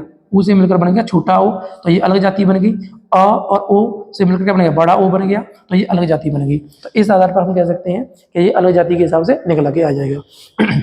अब दोस्तों देखिए आगे, जो इस तरह का ये जो सिस्टम है ये गुण संधि कहलाता है। ये गुण संधि कहलाता है, ये वाला भी। लेकिन जो बड़ा बनना है ये वृद्धि संधि कहलाता है। क्या कहलाता है? वृद्धि संधि। तो गुण संधि वृद्धि संधि का निर्माण जो दोस्तों है ना, वो इसी विजातीय स्वर के आधार पर हुआ है, जो हम आगे जब संधि पढ़ेंगे तो ध्यान रखना है। थोड़ा सा ये आपको लिंक करा देना यहाँ पर, ठीक है। ये हो जाएगा। अब नेक्स्ट दोस्तों बात करते हैं जाति के आधार पर स्वरों का प्रकार हो गया। नेक्स्ट देखिएगा दोस्तों, तो स्वर तंत्रिका के आधार पर, स्वर तंत्रिका के आधार पर स्वरों का वर्गीकरण कितने भागों में बांटेंगे हम? 6 भागों में। स्वर तंत्रिका के आधार पर मैंने पहले से स्वर लिखे हुए हैं, तो स्वरों की संख्या कितनी? 11 है। 11 आपके सामने लिखे हुए हैं। तो स्वर तंत्रिका का पहले समझ लीजिए। स्वर तंत्रिका को, स्वर तंत्रिका किसे कहते हैं ये समझिए पहले आप, ठीक है। उसके बाद हम बात करेंगे। तो आपको पता होना चाहिए, मैंने चित्र ले लिया है। जैसे ही क्या होता है, ये हमारा मुख है, ठीक है। ये मुख है, क्लियर है? मुख है। अब यहाँ पर क्या होता है, ये जो एरिया है इसे बोलते हैं हम कंठ। क्या कहेंगे? कंठ। कंठ कहेंगे। और जो जहाँ पर ये ऊपर वाला एरिया दोस्तों होता है इसे बोलते हैं तालु। क्या बोलेंगे दोस्तों? तालु कहेंगे। और जो ऊपर ये मसूड़ा होता है ऊपर वाला, ऊपरी जबड़े का, इसे बोलते हैं दोस्तों मूर्धा। क्या बोलते हैं? मूर्धा। और यहाँ पर जैसे दांत होते हैं ये, तो इसे बोलेंगे दंत। क्या कहेंगे दोस्तों? दंत। और ये होठ है, इनको क्या बोलेंगे हम लोग? ओष्ठ कहेंगे। क्या कहेंगे? ओष्ठ कहेंगे। तो हमने ये स्थान देख लिया। इस चित्र में आप स्थान देखिए पहले। तो सबसे पहले क्या है? कंठ। उसके बाद में क्या है? तालु।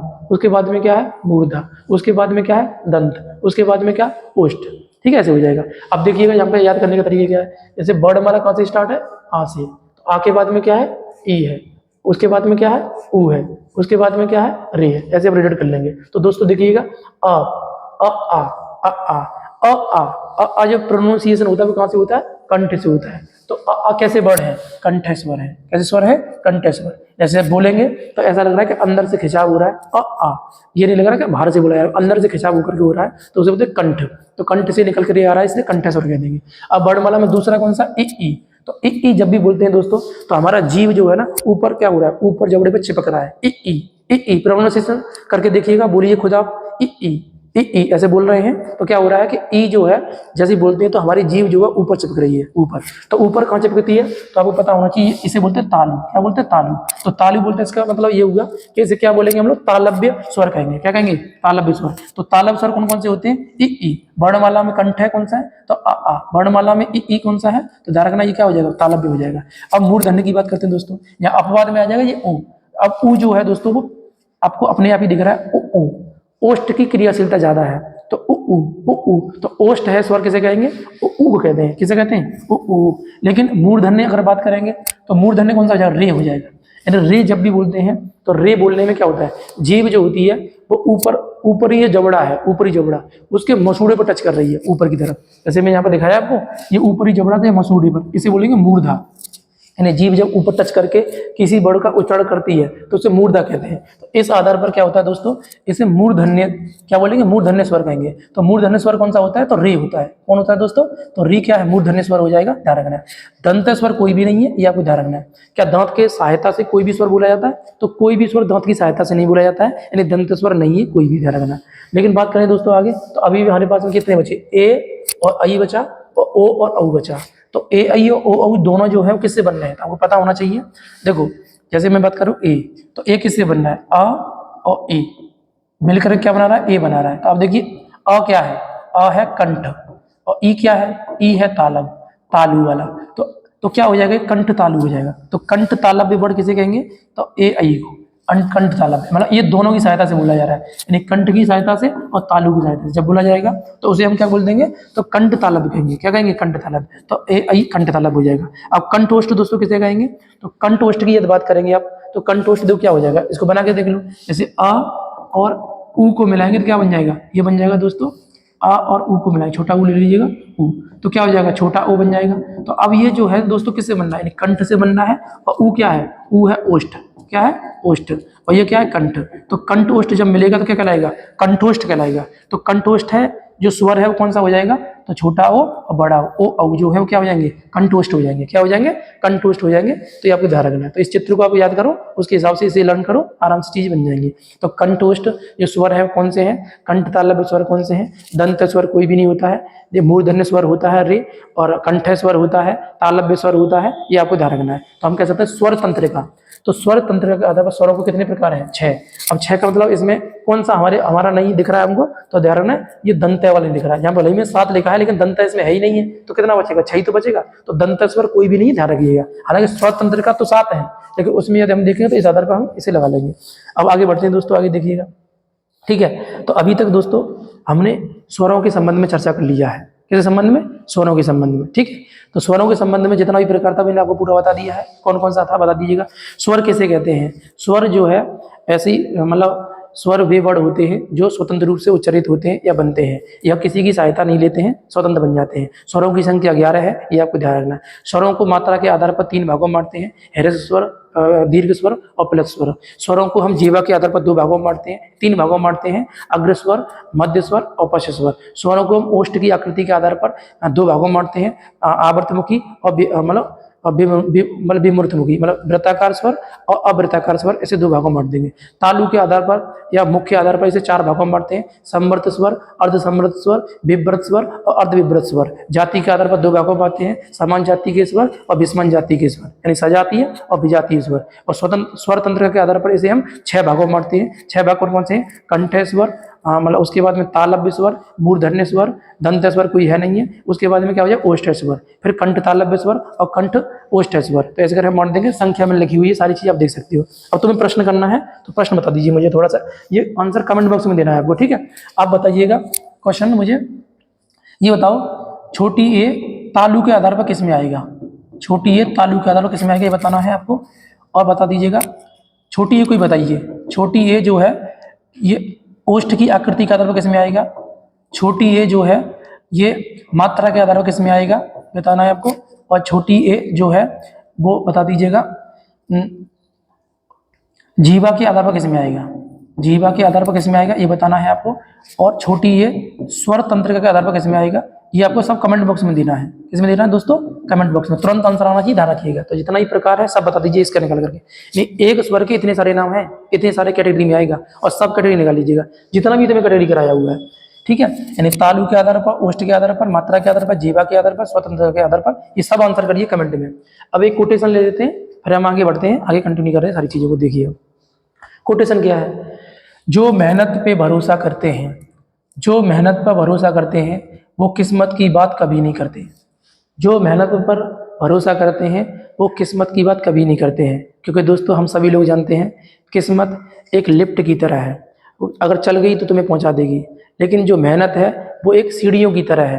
अगर तुम चलोगे तो धीरे धीरे सीढ़ी दर सीढ़ी चलोगे, चढ़ोगे आगे, लेकिन थकान जरूर देगी, लेकिन जब सफल हो जाओगे तो आपको क्या हो जाएगा, उससे फिर सुकून भी मिलेगा। लेकिन किस्मत से अगर कोई चीज़ मिल जाती है तो उसकी इतनी वैल्यू नहीं रहती है, लेकिन मेहनत से जब कोई चीज़ प्राप्त करते हैं तो उसकी वैल्यू बहुत ज़्यादा रहती है। तो दोस्तों मेहनत पर भरोसा रखिएगा, आप जो मेहनत करेंगे तो आप अपनी किस्मत स्वयं लिख सकते हैं, जबकि किस्मत में जो लिखा होगा वो तो लिखा ही है, लेकिन अगर मेहनत करेंगे तो किस्मत चेंज भी हो सकती है, तो आप चेंज कर सकते हैं। आप वो योद्धा हैं, आप वो शेर शेरनी है, आप ये कर सकते हैं, ध्यान रखिएगा, ठीक है। तो हम आगे बढ़ते हैं दोस्तों। अभी तक हमने केवल स्वरों के संबंध में चर्चा कर लिया है, अब हम पढ़ेंगे व्यंजनों के बारे में, ठीक है। तो व्यंजनों कर लेते हैं हम, देखें तो व्यंजनों को समझिएगा दोस्तों। व्यंजन किसे कहते हैं, सबसे पहले ये बात है। तो व्यंजन क्या होता है, तो वे वर्ड जो स्वतंत्र रूप से उच्चारित नहीं होते हैं बल्कि अन्य वर्ड की सहायता से उच्चारित होते हैं, मतलब स्वतंत्र रूप से उच्चारित नहीं हो रहे, अन्य वर्ड की सहायता से उच्चारित होते हैं, उन्हें हम बोलते हैं व्यंजन। व्यंजन आप जानते हो, देखो ये सब व्यंजन है, ये आपको दिख रहा है, ये सब क्या है, व्यंजनों के प्रकार में दिखा हुआ व्यंजन है। व्यंजनों की संख्या दोस्तों कितनी है, तो मूल व्यंजनों की संख्या जो है वो कितनी है, 33 है, मूल व्यंजनों की संख्या। इसमें 4 और व्यंजन होते हैं जिन्हें संयुक्त व्यंजन कहते हैं, और 2 और होते हैं जिन्हें द्विगुण व्यंजन कहते हैं, जो हम आगे पढ़ने वाले हैं इस तरह से। जैसे स्वरों की संख्या मूल कितनी थी, तो वो कितनी थी दोस्तों, 11 है। यानी कि मूल स्वर तो 4 है, लेकिन टोटल जैसे माना जाए स्वरों की संख्या कितनी है, 11 है। लेकिन इसमें अगर 2 और प्लस कर दें आयोगवा को तो कितनी हो जाती है, 13 हो जाती है। कितनी हो जाती है, 13। तो टोटल कितने हो जाएंगे, 13 माने जाएंगे। इस हिसाब से हम कर लेंगे, ये आपको ध्यान रखना है। एक चीज आप और जान लीजिएगा थोड़ा सा, कि जैसे हमने क लिखा है यहाँ पर, जैसे क लिखा हुआ है, अब क में क्या होता है दूसरे से, जैसे तुमने ये ऐसे बनाया, फिर ऐसे बनाकर फिर ऐसे लिखती हो, तो ये वाली जो लाइन है उसे हम क्या बोलते हैं, शिरोरेखा कहते हैं। यानी कि जब तुम ये ऊपर कोई लाइन खींचेंगे किसी वर्ड के ऊपर तो वो क्या कहलाती है, शिरोरेखा। लेकिन अगर तुम ऐसे कोई लाइन खींचोगे तो ये क्या कहलाएगी, खड़ी पाई कहलाएगी, ध्यान रखना। तो खड़ी पाई और शिरोरेखा किसे कहते हैं, ये थोड़ा सा आप जानकारी रखिएगा, आगे इसकी जरूरत पड़ेगी बताएंगे आगे, ठीक है। ये हो जाएगा, तो स्वर व्यंजनों के संबंध में क्लियर हो जाएगा। अब जो दोस्तों ये तो जो दिए गए हैं 33 जो मतलब व्यंजन है, इनकी कैटेगरी को देखते हैं हम लोग, 33 व्यंजनों की कैटेगरी को। यानी अध्ययन की सरलता हेतु, अध्ययन की सरलता हेतु व्यंजनों का वर्गीकरण हम जो है कितने भागों में करेंगे, 3 भागों में करेंगे। ध्यान रखना, ये ध्यान रखना, एक भाग में हमने क्या किया, व्यंजनों को बांटा है। अध्ययन की सरलता हेतु क्या हो जाएगा, व्यंजनों का वर्गीकरण। जैसे हम 3 भागों में बांटेंगे दोस्तों। 3 भाग कौन कौन से होते हैं, तो स्पर्श व्यंजन, अंतस्थ व्यंजन और ऊष्म व्यंजन।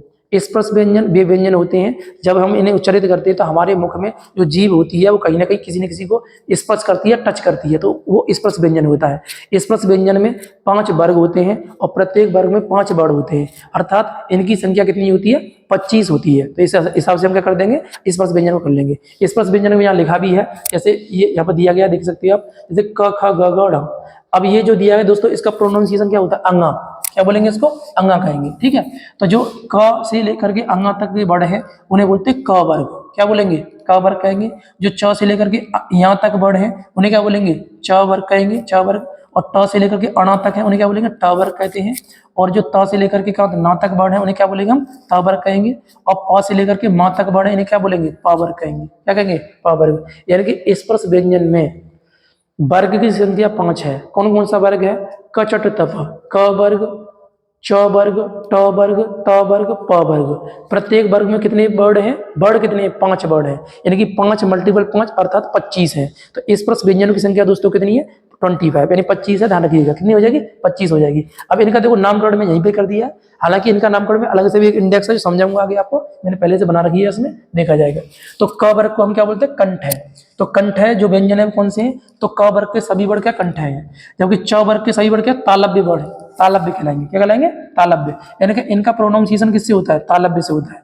मूर्धन्य कौन से हो जाएंगे दोस्तों, तो मूर्धन्य ट वर्ग के सभी जो व्यंजन है वो क्या मूर्धन्य वर्ड है, जबकि दंतय जो है वो कौन से हैं, तो त वर्ग के जितने भी वो क्या हो जाएंगे, तो दंतय हो जाएंगे। त थ द ध न ये दंतय है। ओष्ठ है दोस्तों कौन से हो जाएंगे, तो ओष्ठ प वर्ग वाले जितने भी सब ओष्ठ हो जाएंगे, प फ ब भ म क्या हो जाएंगे, ओष्ठ हो जाएंगे। ये कर लेना आपको। बाकी ये नीचे जैसे शेष बचा हुआ है इनको भी देख लेते हैं, ये क्या है तो समझिएगा। देखो तो देखो यहाँ पर लिखा भी है, सारी चीज परिभाषा वगैरह दे दी गई है। तो आप देख सकते हैं स्पर्श व्यंजन की परिभाषा ये दे दी गई थी मैंने, कि वे वर्ड जिनको बोलते समय जीव का किसी कोई ना कोई भाग क्या होता है, स्पर्श करता है, तो वो स्पर्श व्यंजन कहलाते हैं।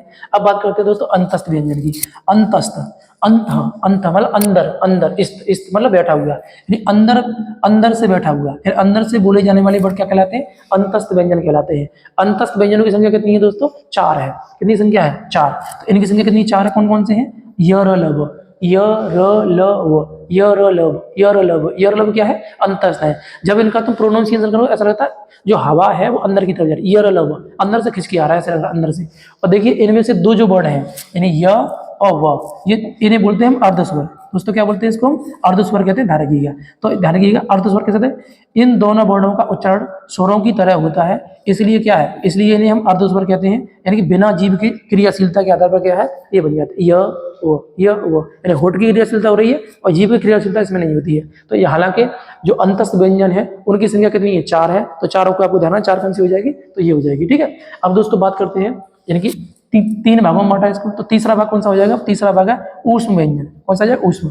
ऊष्म व्यंजन जो है इनकी संख्या भी 4 है। ऊष्म का मतलब होता है गर्माहट। जब कभी भी इन वर्णों को बोलोगे तो ऐसा लगता है गर्माहट सी महसूस हो रही है, यानी कि बे वर्ड जिन्हें उच्चरित करते वक्त गर्माहट सी महसूस होती है, तो ऐसे वर्णों को हम कहते हैं ऊष्म व्यंजन। ऊष्म व्यंजन की संख्या भी कितनी है, 4 है। तो 4 कौन कौन सी हो जाती है, तो देखो ये सीटी वाला सा हो जाएगा, पेचरा सा हो जाएगा, सवाला वाला सा हो जाएगा और हल्का हा हो जाएगा। तो स और ह ये जो है ये क्या है, ऊष्म व्यंजन है। तो आप देख सकते हो यहाँ पे इस कैटेगरी में। क्या यर लब क्या हो जाएंगे, अंतस्थ व्यंजन, और स स स ह और ह क्या हो जाएंगे दोस्तों, तो ये हो जाएंगे आपके ऊष्म व्यंजन। क्या हो जाएंगे, ऊष्म व्यंजन हो जाएंगे। तो आई होप ये क्लियर हो गया होगा। यानी अध्ययन की सरलता हेतु व्यंजनों को 3 भागों में बांटेंगे। कौन कौन सा, स्पर्श व्यंजन, अंतस्थ व्यंजन और ऊष्म व्यंजन। स्पर्श व्यंजन 25 होते हैं, इनके 5 वर्ग होते हैं, प्रत्येक वर्ग में 5 वर्ड होते हैं। वर्गों की संख्या कौन सी, 5 है। क च ट त प, क वर्ग, च वर्ग, ट वर्ग और क्या हो जाएगा, प वर्ग और त वर्ग। ये सभी क्या है, ये 5 वर्ग हो जाएंगे और प्रत्येक वर्ग में कितने वर्ण है, 5 वर्ण है। ऐसे अंतस्थ व्यंजन की संख्या 4 है, यर लब। ऊष्म व्यंजन की संख्या भी 4 है, स स स और ह। ऐसे कर लेंगे, ठीक है। तो अध्ययन की सरलता कितने भागों में हो गया, 3 भागों में। नेक्स्ट दोस्तों बात करते हैं, ठीक है। नेक्स्ट है संयुक्त व्यंजन। नेक्स्ट क्या है, संयुक्त व्यंजन, इसे समझते हैं।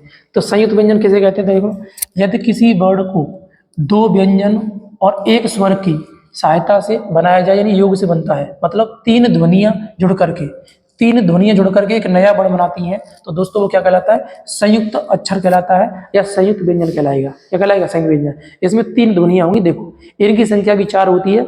संयुक्त व्यंजनों की संख्या कितनी है, 4। तो 4 कौन कौन सी है, तो मेरे अनुसार लिखा हुआ है, यानी छ है, त्र है ना, स्र है और ज्ञ है। छ त्र ज्ञ स्र।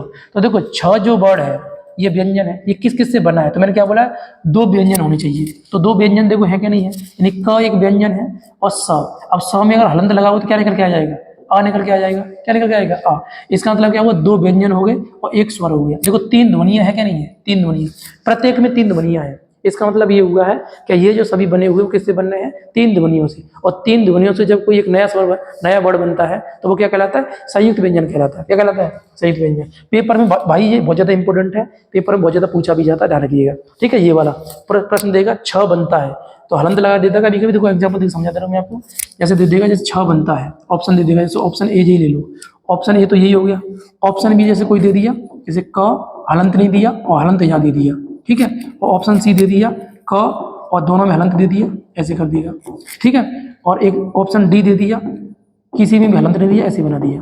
तो इसमें जो राइट होता है दोस्तों, वो कौन सा राइट माना जाएगा, तो ध्यान रखना है, हलंत जो होता है पहले पे ही आएगा। जब ये खाली होगा तब ये ऊपर चढ़ेगा, तब जाके छ बनेगा। इसका मतलब ऑप्शन नंबर ये वाला राइट होगा, बाकी ये सब गलत है, ध्यान रखिएगा, इसको ध्यान रखिएगा। यानी कि जहाँ पर हलंत नहीं लगा, यहाँ लगा दिया, मतलब ये गलत है, क्योंकि आधा वर्ड ये नहीं है, आधा वर्ड क है इसमें। तो आधा क जब पूरा स मिलकर बनता है तब बनाता है छ। ऐसे ही यहाँ पर देखो आधा, यहाँ आधा, अब ये दोनों ही आधा है, तो इसका मतलब यहाँ पर क्या करना चाहिए, यहाँ पर आ लगाना चाहिए, तब जाके पूरा बनेगा, तब छ बनेगा। लेकिन यहाँ पर क्या पूरे बना दिए हैं, इसका मतलब क्या, ये भी गलत कर दिया, ये भी गलत कर दिया। आप एक चीज समझ लीजिएगा, कोई भी जो व्यंजन होता है दोस्तों, कोई भी व्यंजन होगा, वो व्यंजन में क्या होता है, स्वर होता ही होता है। क्या होता है, स्वर होता ही है। जैसे मान लो मैंने क लिखा, अगर क से मैंने अगर स्वर निकाल दिया, इन्हें हलंत कर दिया, इसको मैंने ऐसे बना दिया, स्वर निकाल दिया। अब बताओ हलंत वाला जो भी व्यंजन है वो क्या कहलाता है, पूरा। मतलब कोई भी हलंत अगर कहीं पर भी आ गया किसी व्यंजन के साथ में, तो वो व्यंजन क्या कहलाता है, तो उस व्यंजन को कहते हैं साधारण व्यंजन। क्या कहेंगे दोस्तों, साधारण व्यंजन के नाम से जानेंगे, साधारण व्यंजन, ध्यान रखना है। तो साधारण वर्ड कहलाता है ये, लेकिन इसके साथ में अगर लग गया स्वर तो क्या कहलाएगा, वो व्यंजन कहलाएगा। क्या कहलाएगा, व्यंजन। लेकिन अगर स्वर नहीं है और हलंत बन गया है तो वो क्या कहलाएगा, तो वो कहलाएगा साधारण व्यंजन, ठीक है। ये ध्यान रखना है, इस तरह से हम कर लेंगे। तो आप आपको समझ में आ गया कि संयुक्त व्यंजन जो है वो 4 होते हैं, चारों को मैं लिखवा दिया। चारों किसके से बन रहे हैं, तो छ जो है क और सा से मिलकर बना हुआ है, त्र जो है वो त और रा से मिलकर बना हुआ है, स्र जो है वो शंकर वाले सा से और रा से मिलकर बना हुआ है, और ज्ञ जो है वो ज से मिलकर बना है और यहाँ से मिलकर बना है, ज और यहाँ, तो इससे मिलकर बना हुआ है। ये आपको ध्यान रखना है। क्लियर हुआ यहाँ तक संयुक्त व्यंजन के बारे में। अब दोस्तों हम बात करते हैं नेक्स्ट जो कैटेगरी है व्यंजनों की, वो क्या है, तो ताड़नजात या द्विगुण या उच्छिष्ट व्यंजन। ताड़नजात, द्विगुण या उच्छिष्ट व्यंजनों की संख्या कितनी है दोस्तों, तो 2 इनकी संख्या है, जिसमें हम देख सकते हैं कौन कौन से हैं, तो डाडलिया और ढाढ़क्कन। डाडलिया के नीचे बिंदी लग गई है, इसे ही बोलते हैं ताड़नजात। इस ढाढ़क्कन के नीचे बिंदी लग गई है, इसे बोलते हैं ताड़नजात। लेकिन ट वर्ग का सिंपल ही है, तो ये तो डाडलिया ढाढ़क्कन ट वर्ग में आएगा। अगर कोई भी बिंदी नीचे नहीं लगा रही है तो क्या कहलाएगा, वो इसी में आ जाएगा, ध्यान रखिएगा। यानी कि हम ये कह सकते हैं दोस्तों, देखो समझो पहले बिंदी का कमाल समझो पहले, बिंदी क्या है, तो ये क्या है, शिरोरेखा है। ये क्या है, शिरोरेखा। ये क्या है, खड़ी पाई है। अभी मैंने तुम्हें बताया खड़ी पाई है, तो शिरोरेखा के ऊपर जो बिंदी आएगी, इस बिंदी का नाम क्या है दोस्तों, अनुस्वार। क्या नाम है, अनुस्वार। शिरोरेखा यानी खड़ी पाई के इस तरफ बिंदी आएगी, इस तरफ, तो ये क्या कहलाएगी, पंचमाक्षर कहलाएगी, है ना, पंचमाक्षर। और खड़ी पाई के ठीक नीचे अगर बिंदी आ रही है तो क्या कहलाएगी, ताड़नजात। क्या कहलाएगी, ताड़नजात। और खड़ी पाई से यदि आगे बिंदी आ रही है तो क्या कहलाएगी, वो निक्ता बिंदी कहलाएगी। क्या कहलाएगी, नुक्ता। तो हिंदी में कितनी बिंदी है, 4 बिंदी है। बिंदी ऊपर लगी तो अनुस्वार है, बिंदी इधर साइड पे लगी तो क्या हो जाएगी, वो अंगा वाली बिंदी हो जाएगी, यानी पंचम अक्षर की बिंदी हो जाएगी, अंगा वाली, ठीक है, ये हो जाएगा। जो अंगा रहती है ना, का वाली अंगा, उसकी बिंदी है ये। जबकि हम नीचे बिंदी देखेंगे तो नीचे बिंदी कौन सी है? ताड़नजात। ताड़नजात जो अभी पढ़ रहे हैं हम, उच्चिप्त या ताड़नजात या द्विगुण जो वर्ड है उनकी जो बिंदी है वो। जबकि अगर जो भी ये मतलब खड़ी पाई है, खड़ी पाई से इधर अगर आगे लग रही है तो नुक्ता बिंदी है। कौन सी बिंदी है? नुक्ता। तो 4 बिंदियां ध्यान रखना है और इनके अर्थ चेंज हो जाते हैं, ऐसा नहीं चेंज नहीं होता है। अब देखो समझो, जैसे ताड़नजात क्या है, तो इन्हें स्वर रहित नहीं किया जा सकता, इनके नियम देख लीजिएगा। स्वर रहित नहीं किया जा सकता है, ध्यान रखिएगा। जैसे मैं आपसे बोलूं कि अगर तुमने डडरिया लिखा, ऐसे लिख दिया, इसको ये बिंदी लगा दिया, अब तुमने ये हलंत लगा दिया, तो अब हलंत नहीं लगा सकते हो, यानी कि गलत माना जाएगा, ध्यान रखिएगा। मतलब क्या होता है कि एक वर्ड के साथ में तुम 2 चिन्ह प्रयोग नहीं कर सकते, हिंदी का नियम है।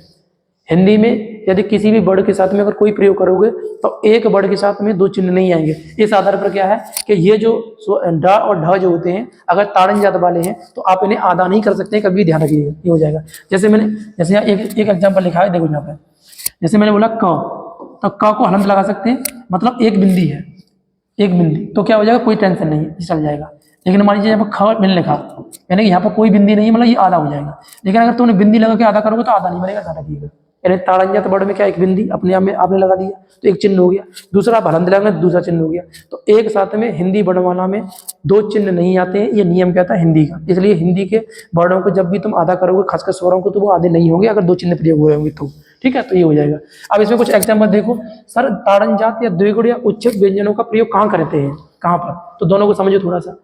इसका प्रयोग कहाँ होगा दोस्तों, तो इसका प्रयोग ध्यान रखना है कि जब कभी भी कोई शब्द प्रारंभ होता है तो शब्द के प्रारंभ में किसका प्रयोग होता है दोस्तों, तो ट वर्ग के जो भी ट और ढ होते हैं उनका प्रयोग होगा, ड और ढ का। जैसे डमरू लिखा मैंने, डमरू, तो डमरू में देखो सिंपल ड बना, ये ड कौन सा है, ट वर्ग का है। जैसे ढोलक, तो ढोलक में ये शब्द लिखा, तो ढोलक जो वर्ड है तो ढाढ़क्कन जो आया कौन सा है, ट वर्ग का आया।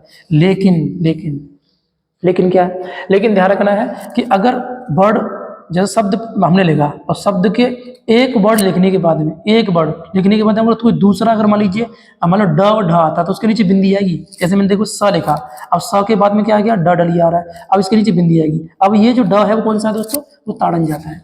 अब ये ट वर्ग वाला नहीं होगा, ध्यान रखिएगा। उसी प्रकार से जैसे भीलवाड़ा, तो भीलवाड़ा शब्द लिखा है, तो अगर जो शुरुआत में अगर प्रयोग हो रहा है तो इसको प्रयोग करेंगे ट वर्ग को, लेकिन लास्ट में प्रयोग हो रहा है तो किसका प्रयोग होगा दोस्तों, तो वो होगा द्विगुण का। जैसे कोई भी देख लो, जैसे अलीगढ़, अलीगढ़ में देखो ढाढ़क्कन है, तो ढाढ़क्कन के नीचे का लगा बिंदी बना हुआ, मतलब क्या हो जाएगा, यह जो है ताड़नजात है। क्या हो जाएगा, ताड़नजात। तो हम ये समझ सकते हैं इस आधार पर क्या है, इनका प्रयोग किया जाता है। जैसे यहाँ पर एक एग्जाम्पल समझो, ठीक है। जैसे बाढ़ में शब्द है, बाढ़ में एक शब्द है, बाढ़ में। ये अब बाढ़ में या बांग में जो शब्द प्रयोग करेंगे प्रोनाउंसिएशन जैसे भी, तो बांग में शब्द कौन सा सही है, अगर बिंदी तुमने ये वाली लगाई है तो ये कौन सी बिंदी है दोस्तों, ये अंगा वाली है, ये डडलिया नहीं है, डडलिया नहीं है, ध्यान रखना, ये अंगा वाली, का क ख ग घ ङ, तो अंगा वाला है ये। अब यहाँ पर क्या किया, किसी भाई ने जैसे मान लो बर्तनी कर रहा होगा तो बांग में ऐसे लिख दिया, तो इसके नीचे बिंदी लगा दी। अब ये बर्तनी के साथ गलत हो गया, क्योंकि ये बिंदी जो है वो नीचे नहीं आती, वो साइड पे आती है बर्तनी के हिसाब से। और दूसरा मैंने वो बताया है कि अगर तुमने ताड़नजात लगा दिया और नीचे हलंत लगा दिया तो एक साथ में 2 चिन्ह नहीं आते हैं। हिंदी का ये नियम है, उस हिसाब से वो वर्ड क्या है या शब्द जो है वो गलत माना जाएगा, राइट। ये आपको ध्यान रखना। तो आई होप आपको ताड़नजात समझ में आ गया होगा, ठीक है। अब नेक्स्ट हम बात करते हैं दोस्तों, तो नेक्स्ट और क्या है तो वो समझ लीजिएगा। देखो नेक्स्ट हमने यही पर लिख दिया अतिरिक्त वर्ड हिंदी में और कौन से, तो वो देख लीजिएगा।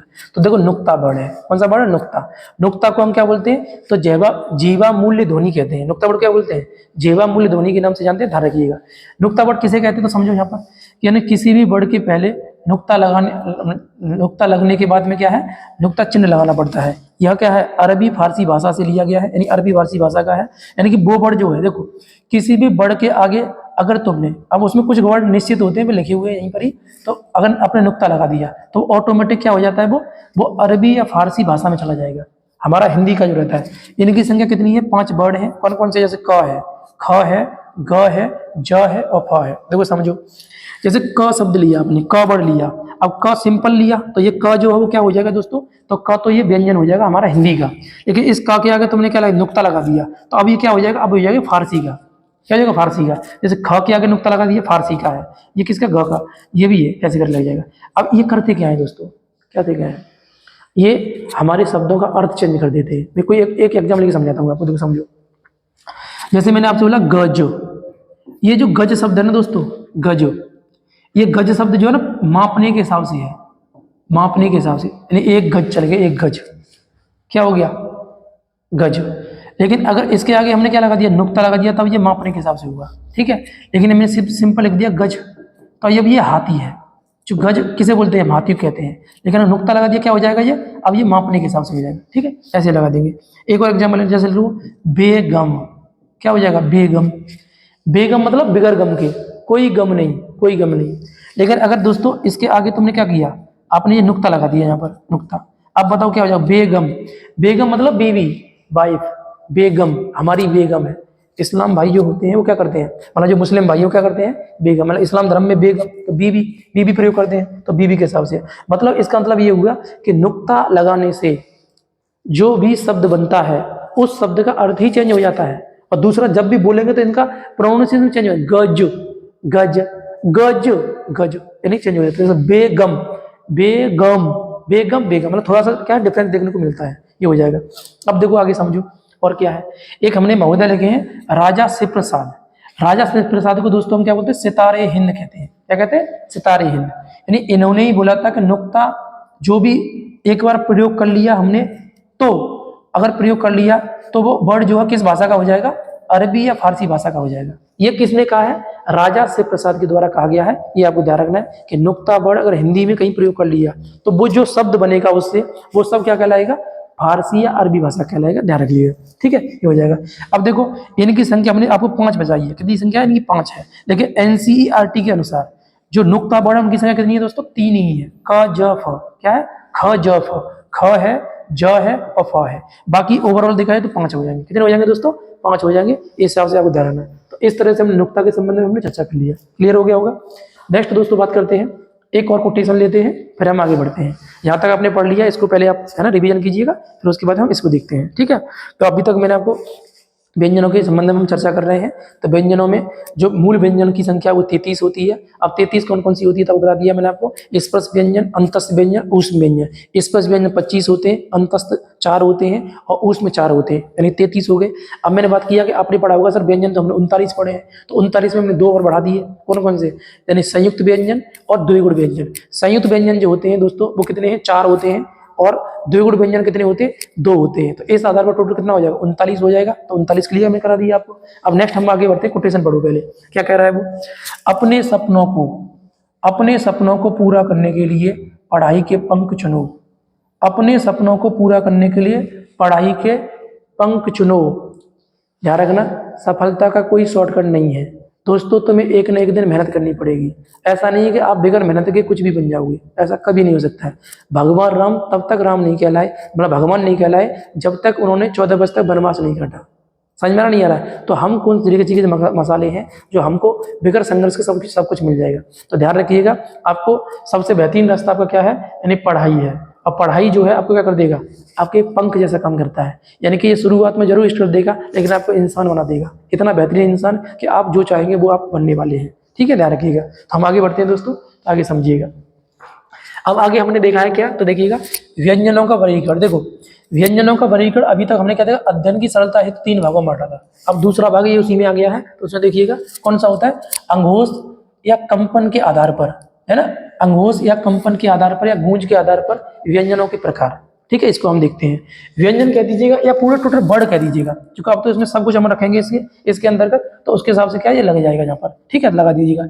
तो देखो क्या है, अंघोष मतलब वर्ड होते हैं और क्या होते हैं, संघोष वर्ड होते हैं। अंघोष होंगे और संघोष होंगे।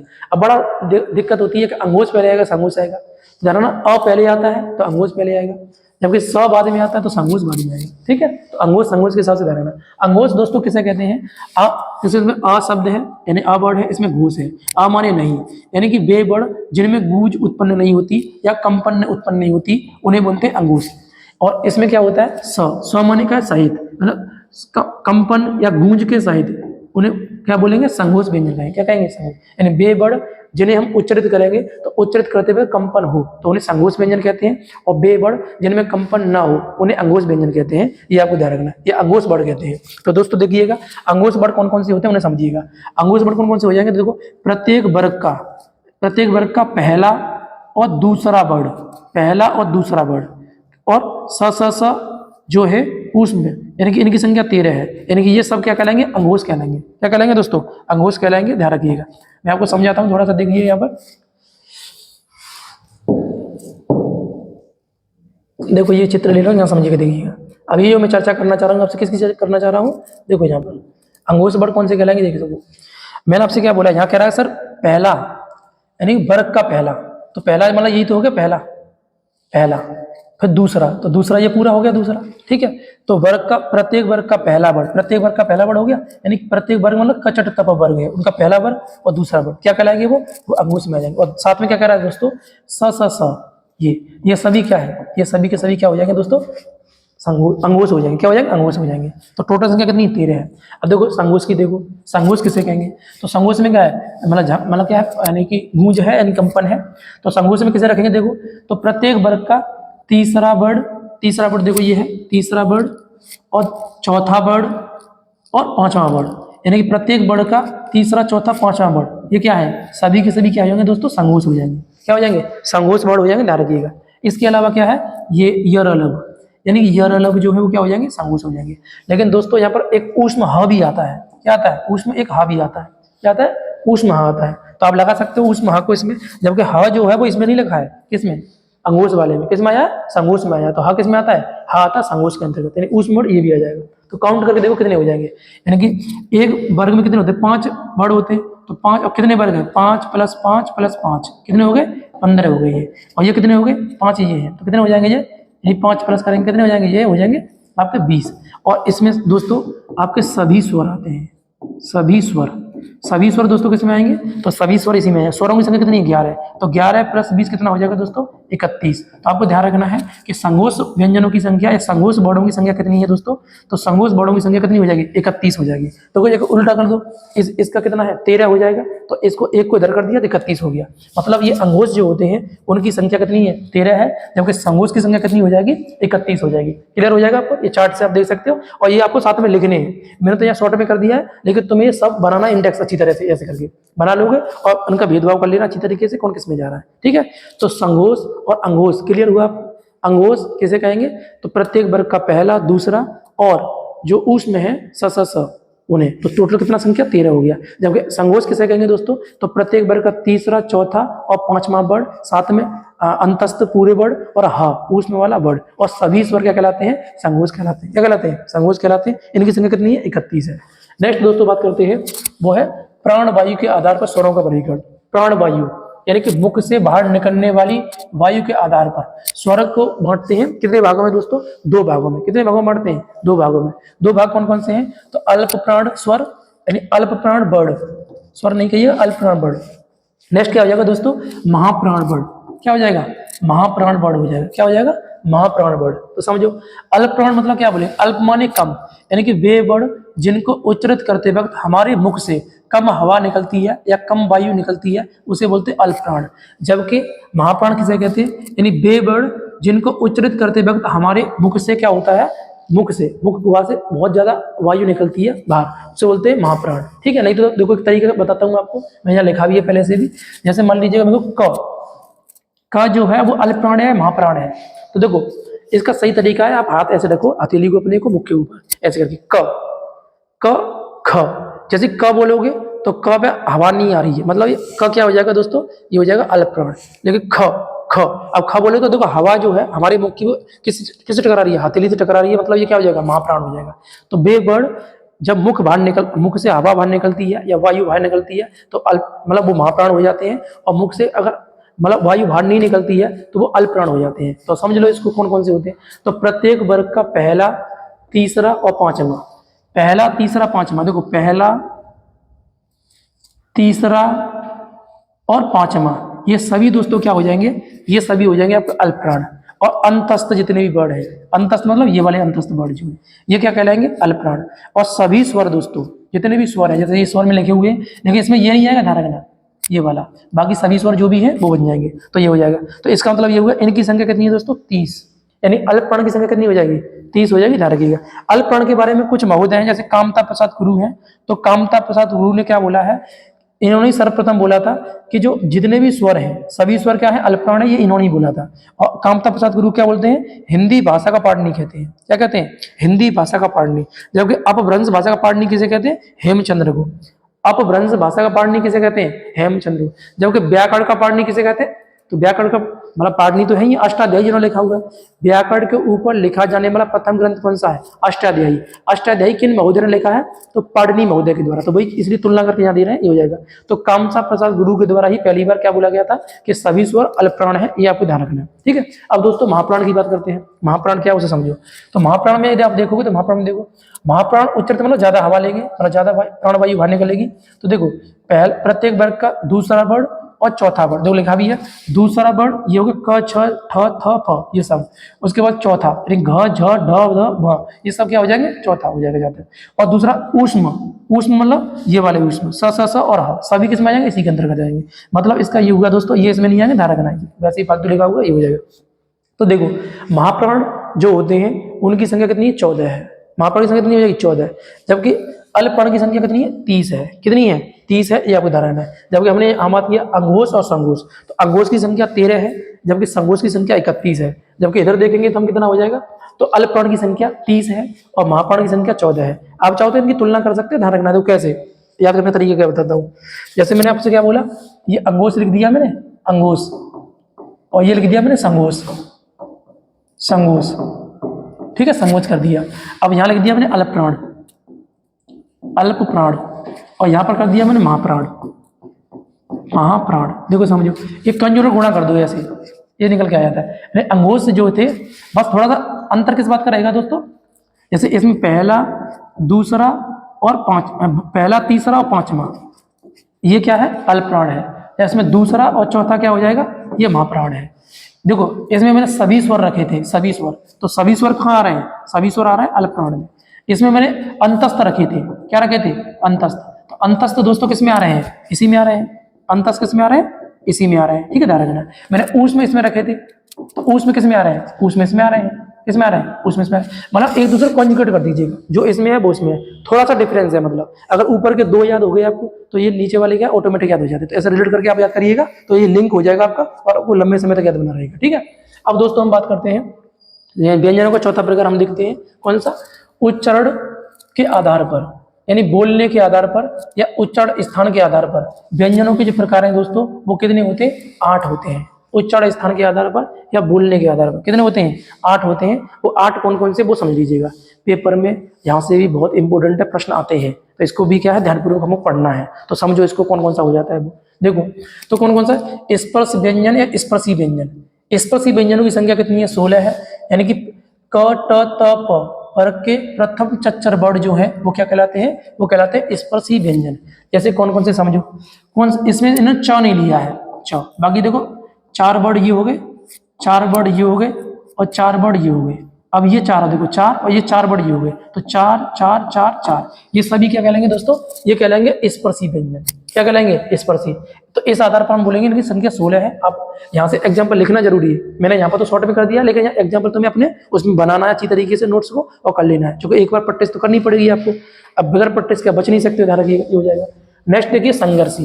तो संघर्षी जो व्यंजन है वो क्या है? इनकी संख्या 4 होती है संघर्षी की। संघर्षी कौन से हैं दोस्तों? तो स वाले जो है, कौन से हैं? स। तो मतलब ऊष्म व्यंजन जो होते हैं उन्हें बोलते हैं संघर्षी व्यंजन। इनकी संख्या 4 होती है, स। और जितने भी नुक्ता वर्ण हैं दोस्तों, नुक्ता वर्ण भी किस में आते हैं? संघर्षी में आते हैं। लेकिन नुक्ता वर्ण की संख्या यहाँ काउंट नहीं करेंगे, ध्यान रखना है। बस रख देते हैं कि नुक्ता वर्ण बोलने की स्थिति के आधार पर व्यंजनों के किस प्रकार में आता है? तो संघर्षी में आता है। किस में आता है? संघर्षी में आ जाएगा, ध्यान रखना, ऐसे लगा देंगे। जबकि बात करते हैं दोस्तों स्पर्शी, है ना, स्पर्श संघर्षी व्यंजन। स्पर्श संघर्षी व्यंजन देखोगे तो च वर्ग का प्रारंभ के 4 वर्ण, च वर्ग के। अब देखो मैंने यहाँ च पहले छोड़वा दिया था, तो अब च इसमें आ जाएगा। यानी प्रारंभ के 4 वर्ण मतलब च छ ज झ, ये वाले जो वर्ण है क्या हो जाएंगे दोस्तों? तो ये हो जाएंगे आपका स्पर्श संघर्षी व्यंजन। क्या हो जाएंगे? स्पर्श संघर्षी व्यंजन। अब कह रहा है सर नासिक के वर्ण किसे कहेंगे? तो नासिक के वर्णों की संख्या तो 7 है दोस्तों, 7 संख्या है नासिक के वर्णों की। लेकिन नासिक के व्यंजनों की संख्या 5 है। नासिक के व्यंजनों की संख्या कितनी? 5 है। यानी कि वे वर्ण जिनको उच्चारित करने में नाक का क्या होता है? प्रयोग लिया जाता है। जैसे अंगा, या, अण, न, म, मतलब ये 5 क्या है? ये पांचों के पांचों क्या हो जाएंगे? पंचमाक्षर। यानी प्रत्येक वर्ण का पंचमाक्षर क्या कहलाता है? नासिक के वर्ण कहलाता है। लेकिन इसमें अगर तुम देखो तो छोटी अंग और बड़ी अंग, ये दोनों के दोनों किसमें आ जाएंगे? इसमें। तो टोटल वर्ण तो कितने हैं? 7 है। लेकिन अगर व्यंजनों के हिसाब से देखेंगे कितना हो जाएगा? 5 हो जाएगा। कितना हो जाएगा? तो 5 ही टोटल ये यहाँ पर देखी जाएंगे, ठीक है, ऐसे कर लेंगे। नेक्स्ट दोस्तों हम बात करते हैं तो संघर्षहीन जो व्यंजन है वो कौन से है? तो संघर्षहीन व्यंजन जो है वो दो हैं, इन्हीं को हम अर्धस्वर कहते हैं, य और व। ये पहले भी करा दिया मैंने आपको। तो य और व क्या है? संघर्षहीन है और ये अर्धस्वर के नाम से जानते हैं। जबकि प्रकंपित, प्रकंपित किसे बोलेंगे? प्रकंपित मतलब लुंठित। प्रकंपित कहिएगा या लुंठित कहिएगा, इनकी संख्या एक है, यानी कि र जो होता है वो क्या है? प्रकंपित वर्ड है। क्या है? प्रकंपित वर्ड है, ध्यान रखिएगा। जबकि पार्श्विक, तो पार्श्विक मतलब एक वर्ड है ल।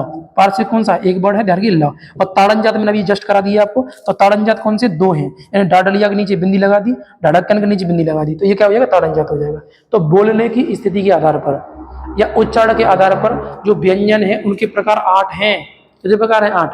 आठों में तुम्हारे सामने लिखा दिए हैं। स्पर्शी व्यंजन, संघर्षी व्यंजन, स्पर्श संघर्षी व्यंजन, नासिक के व्यंजन, संघर्षहीन व्यंजन, प्रकंपित व्यंजन, पार्श्विक व्यंजन और ताड़नजात व्यंजन। पेपर में बहुत ज्यादा आता है, यहीं से ध्यान रखिएगा। तो इसको थोड़ा सा आपको अच्छी तरह से देख लेना है। बाकी सभी के एग्जाम्पल तो मैं लिखे नहीं, इंडेक्स बना करके अच्छी तरह से अपना नोट्स बनाइएगा, कभी कोई एक भी क्वेश्चन गलत नहीं हुआ करेगा, ध्यान रखिएगा। नेक्स्ट दोस्तों हम बात करते हैं। अब देखो, अब तक जो हमने पढ़ लिया है, वर्डों को पढ़ लिया मैंने आपको, टोटल वर्डों को।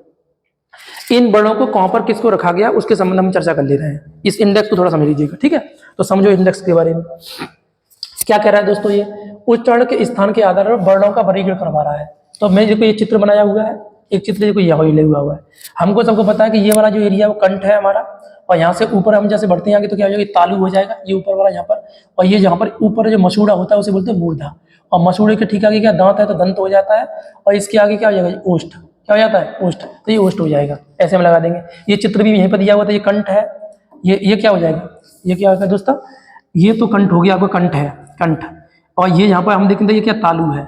तो कंठ बन गया यहाँ पर, ये तालु हो जाएगा यहाँ। और उसके बाद यहाँ मसूड़ा है ऊपर वाला, क्या मूर्धा हो जाएगा? मूर्धा। और इस यहाँ पर दांत होंगे तो क्या? दंत हो जाएगा।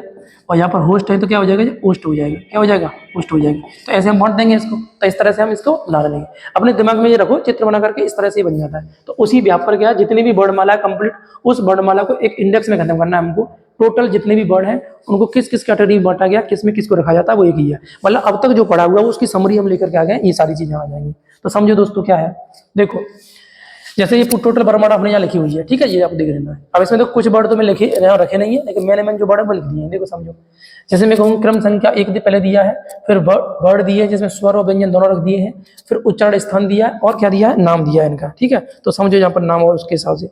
तो देखो अब कह रहा है कि सर जो अ और आ है और क वर्ग है और जो विसर्ग है, अ और आ और क वर्ग है, ये जो है कंठ से बोले जाते हैं, इसलिए इन सब का नाम क्या है? कंठ है। तो मैंने तुम्हें बोला भी था, क वर्ग का नाम क्या दिया था? कंठ है, वर्ड दिया था कंठ है व्यंजन। क वर्ग को कंठ व्यंजन कहते थे। तो कंठ क्यों कह रहे हैं? क्योंकि भाई कंठ से बोला जा रहा है, और छोटा आ और बड़ा आ भी कंठ से बोला जाता है, और विसर्ग भी किससे बोला जाता है? कंठ से बोला जाता है। तो इस आधार पर किसमें आ जाएगा? इसमें आ जाएगा। इसी आधार पर दूसरा देखिए क्या है। तो दूसरे में यदि आप देखोगे तो दूसरा, अगर हम क्रम संख्या देखें तो ई, देखो यहाँ पर पहला था, ये यहाँ पर क्या था दोस्तों? पहला था ये, देखो समझो। यहाँ पर जब मैंने ये पहला लगाया तो पहले नंबर पर पहला रख दिया, और यहाँ पर ये पहले नंबर पर कौन सा था? पहला, तो ये लगा दिया पहला। और यहाँ विसर्ग था तो विसर्ग में यहाँ लगा दिया। तो ये सब किसमें आ जाएंगे? इसमें आ जाएंगे। कंठ है टोटल इतने।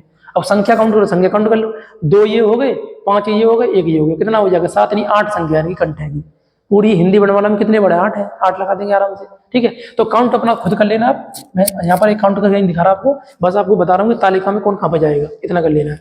इसके बाद दोस्तों बात किया जाए तो दूसरे पे कौन है भैया? तो दूसरे पे देखो ई है, और यहाँ पर दूसरे पे कौन है? छ छ अड़ा है, ठीक है, ये हो जाएगा। तो देखो मैंने क्या किया, दूसरे पे ई छ छ। अब ई जहाँ पहले पे कंठ था, दूसरे पे क्या? तालु है, तो इसको नाम क्या दिया? तालु से बोला जा रहा है, इसलिए क्या नाम आ गया? तालव्य आ गया। तो तालव्य वर्ड है ये, हिंदी वर्णमाला में क्या है? तालव्य वर्ड हो जाएंगे। इसी तरह से दोस्तों अगर देखा जाए तो 3 नंबर पर देखो कौन है। अब यहाँ पर देखो अपवाद आ जाएगा, यहाँ पर 3 नंबर पर, यहाँ पर थोड़ा सा, लेकिन यहाँ पर क्या है? 4 यहाँ पर दे देंगे ये। तो ट वर्ग का जितना भी है और रे है, तो देखो रे और जो ट वर्ग है, और इसके साथ साथ दोस्तों इसमें ये भी रख दिया हमने, देखो समझो। जो कैटेगरी तो हमने और भी देखी थी ना, यर अलग अंतस्थ व्यंजन भी देखे थे और उस व्यंजन भी देखे थे, तो उनको भी क्या किया यहाँ इंडेक्स में हमने मेंशन किया है, वो देख लीजिएगा। जैसे दूसरे भी मैं यहाँ पर बताया नहीं, यहाँ पर ये भूल गया, इसको देख लीजिएगा। च वर्ग है, इसके अलावा य और स, ये दोनों वर्ड किसमें आएंगे दोस्तों? तो ये भी तालव्य है, य और स। जो शंकर जी वाला स है वो, और यजक है वो, ठीक है, ये हो जाएगा। अब तीसरे में कौन है? तो रे है, ट वर्ग है, र और स, र और स। तो र और स किसमें आ जाएंगे? मूर्धा में। र और स मतलब पेच रस का स जो होता है वो ये मूर्धा से बोला जाता है, इसलिए क्या हो जाएगा? ये मूर्धन्य हो जाएगी। तो 3 में हो गया। अब चौथे को देखो दोस्तों, चौथे को यहाँ पर देखो, ये चाहो तो देख सकते हो आप, देखो यहाँ बना दे रहा हूँ मैं, अब कहाँ है? देखो ये है, ये वाला ये आ रहा है, तो बनते हुए चला नहीं आ रहा है, मतलब यह जो है किस में आ गया, यह पहले से स्टार्ट है ना, तो आप क्रम से रखो यह, तो यह किस में रख दिया, यहाँ रख दिया। उसके बाद देखो स, यानी कि इसमें मिस्टेक कर दिया, देखो स ये है, ये वाला स, ठीक है, आगे पीछे रख दिया, कोई दिक्कत नहीं, ये स और ये यह है, तो ये पहले रख दिए। फिर देखो र आ रहा है, फिर क्या आ रहा है, फिर स आ रहा है, तो र स एक साथ में रख दिए, देखो ये, ठीक है। अब 4 नंबर को देखते हैं। 4 नंबर में क्या, ल आ रहा है, त वर्ग, त वर्ग, देखो त वर्ग कौन सा, ये त वर्ग, ठीक है, त वर्ग हो जाएगा। अब त वर्ग है, तो त वर्ग क्या, दंत से बुलाया जाता है, दंत से, यानी दांतों के सहारे से बुलाया जाता है, इसलिए दंत कहते हैं। अब तुम्हें पता होना चाहिए, दंत कोई भी स्वर नहीं है, दंत स्वर कोई भी नहीं है, ध्यान रखिएगा, दंत व्यंजन है। तो त वर्ग के जितने भी बड़े सब क्या, दंत, दंत में आ जाएंगे। एक त वर्ग में और कौन कौन सा आता है, तो ल और स, मतलब दंत के अंदर कौन आएगा, ल और स। ल क्या है दोस्तों, यर लव, यानी कि ये अंतस्थ है, और स क्या है, ये ऊष्म है, तो ऊष्म का ल, मतलब ये अंतस्थ का ल, और ऊष्म का स किस में आता है, दंत में आता है, स्वर कोई भी नहीं, ध्यान रखिएगा। अब 5 नंबर देखो, 5 में क्या आ जाएगा दोस्तों, देखो अभी यहाँ छोड़ा था मैंने ऊ, क्या छोड़ा था ऊ, तो ऊ और प वर्ग इसमें 5 में आता है, प वर्ग, और जो बचे हुए इसके जो रहते हैं, जैसे ये तुमने तो लगा दिया, तो वह और ह यहाँ पर रहता है, अगर है तो लगाइए, नहीं तो नहीं लगाना, इसको अलग से मैंने बना दिया यहाँ पर। तो क्या हो जाएगा, ऊ और प वर्ग के जितने भी वर्ड है, प वर्ग में जो ये पूरे वर्ड है, प फ ब भ म, ये सभी, तो ये सब कहाँ से बोले जाना दोस्तों, ओष्ठ की क्रियाशीलता ज्यादा है, तो ओष्ठ, तो इसका मतलब ये ओष्ठ है वर्ड कहते हैं, क्या कहते हैं, ओष्ठ है वर्ड कह देते हैं, इस आधार पर इसे हम ओष्ठ के हिसाब से लगा देंगे, ठीक है, ये हो जाएगा। अब दोस्तों आगे देखिएगा, यानी कि ए आई है, देखो ए आई यहाँ छूट दिया है, ए आई। अब ए आई वर्ड कैसा हो जाएगा, तो मैं पहले ही बता चुका हूँ कि ए जो है वो किससे बनती है, यानी ए जो बनी हुई है दोस्तों, वो बनी हुई है अ, यानी कि अ, और किससे बनी हुई, ई से, अ और ई से मिलकर क्या बना हुआ, ए बना हुआ है। इसका मतलब ये हुआ कि इसमें कंठ और किसका, तालव्य का, यानी कंठ और तालु का प्रयोग किया, इसलिए क्या, कंठ तालव्य है। कैसा वर्ड है ये, कंठ तालव्य। तो ए और आई क्या है, कंठ तालव्य है। ऐसे ही देखो अ और किससे बना, ऊ से, तो अ क्या है, कंठ है, ऊ क्या है, मतलब ओष्ठ है। तो देखो कंठ और ओष्ठ, इन दोनों से मिलकर क्या बना है, ओ और औ बना है, तो ये क्या हो जाएंगे, कंठोष्ठ हो जाएंगे, क्या हो जाएंगे, कंठोष्ठ हो जाएंगे। अब इसके अतिरिक्त में 3 वर्ड और लिखे हैं जो इंपोर्टेंट है, देखो समझो, वह किस में आएगा, वह, तो वह दोस्तों दंत और ओष्ठ की सहायता से बोला जाता है, इसलिए क्या हो जाएगा, दंतोष्ठ हो जाएगा, वह क्या हो जाएगा, दंतोष्ठ। ह किस में आएगा दोस्तों, तो ह स्वर यंत्र है, और स्वर यंत्र में क्या, अलजीवा, तो अलजीवा वर्ड है, ध्यान रखना, हाँ, जबकि छोटी अंग जिसे अनुस्वार कहते हैं, ये नासिका की सहायता से बोली जाती है, ये नासिक्य है, क्या हो जाएगा दोस्तों, नासिक्य हो जाएगा। इस तरह से हम लगा देंगे, क्या हो जाएगा, नासिक्य, ठीक है, ऐसे कर लेंगे। जो स्वर यंत्र किसे बोलते हैं, तो स्वर यंत्र किसे बोलते हैं दोस्तों, है ना, ककाल, ककाल और कंठ के मध्य का जो बीच का स्थान है, जैसे ये अपना जब मुख हम ओपन करते हैं ना, ओपन नीचे घंटी दिखाई देती है, तो घंटी और प्लस कंठ उसके अंदर होता है, तो घंटी और कंठ के बीच का जो स्थान होता है उसे ही बोलते हैं स्वर यंत्र। क्या बोलते हैं, स्वर यंत्र। तो स्वर यंत्र यही अंदर ही होता है, कंठ, कंठ के ऊपर, और जो घंटी लटकी हुई होती है उसके बीच वाला स्थान है उसे बोलते हैं स्वर यंत्र। तो वहीं से क्या बोला जाता है तो वो बोला जाता है हाँ, क्या बोला जाता है, हाँ बोला जाता है। तो इस तरह से आप इस इंडेक्स को भी आपको ध्यान रखना है, इस तरह से आप लौट लीजिएगा, ठीक है, ये हो जाएगा। नेक्स्ट दोस्तों हम बात करते हैं आगे। अब तक जो हमने वर्णमाला पढ़ी है, वर्णमाला का समग्र अध्ययन हमने यहीं डाला है, इसमें हमारा थंबनेल भी वर्णमाला का समग्र अध्ययन ही है।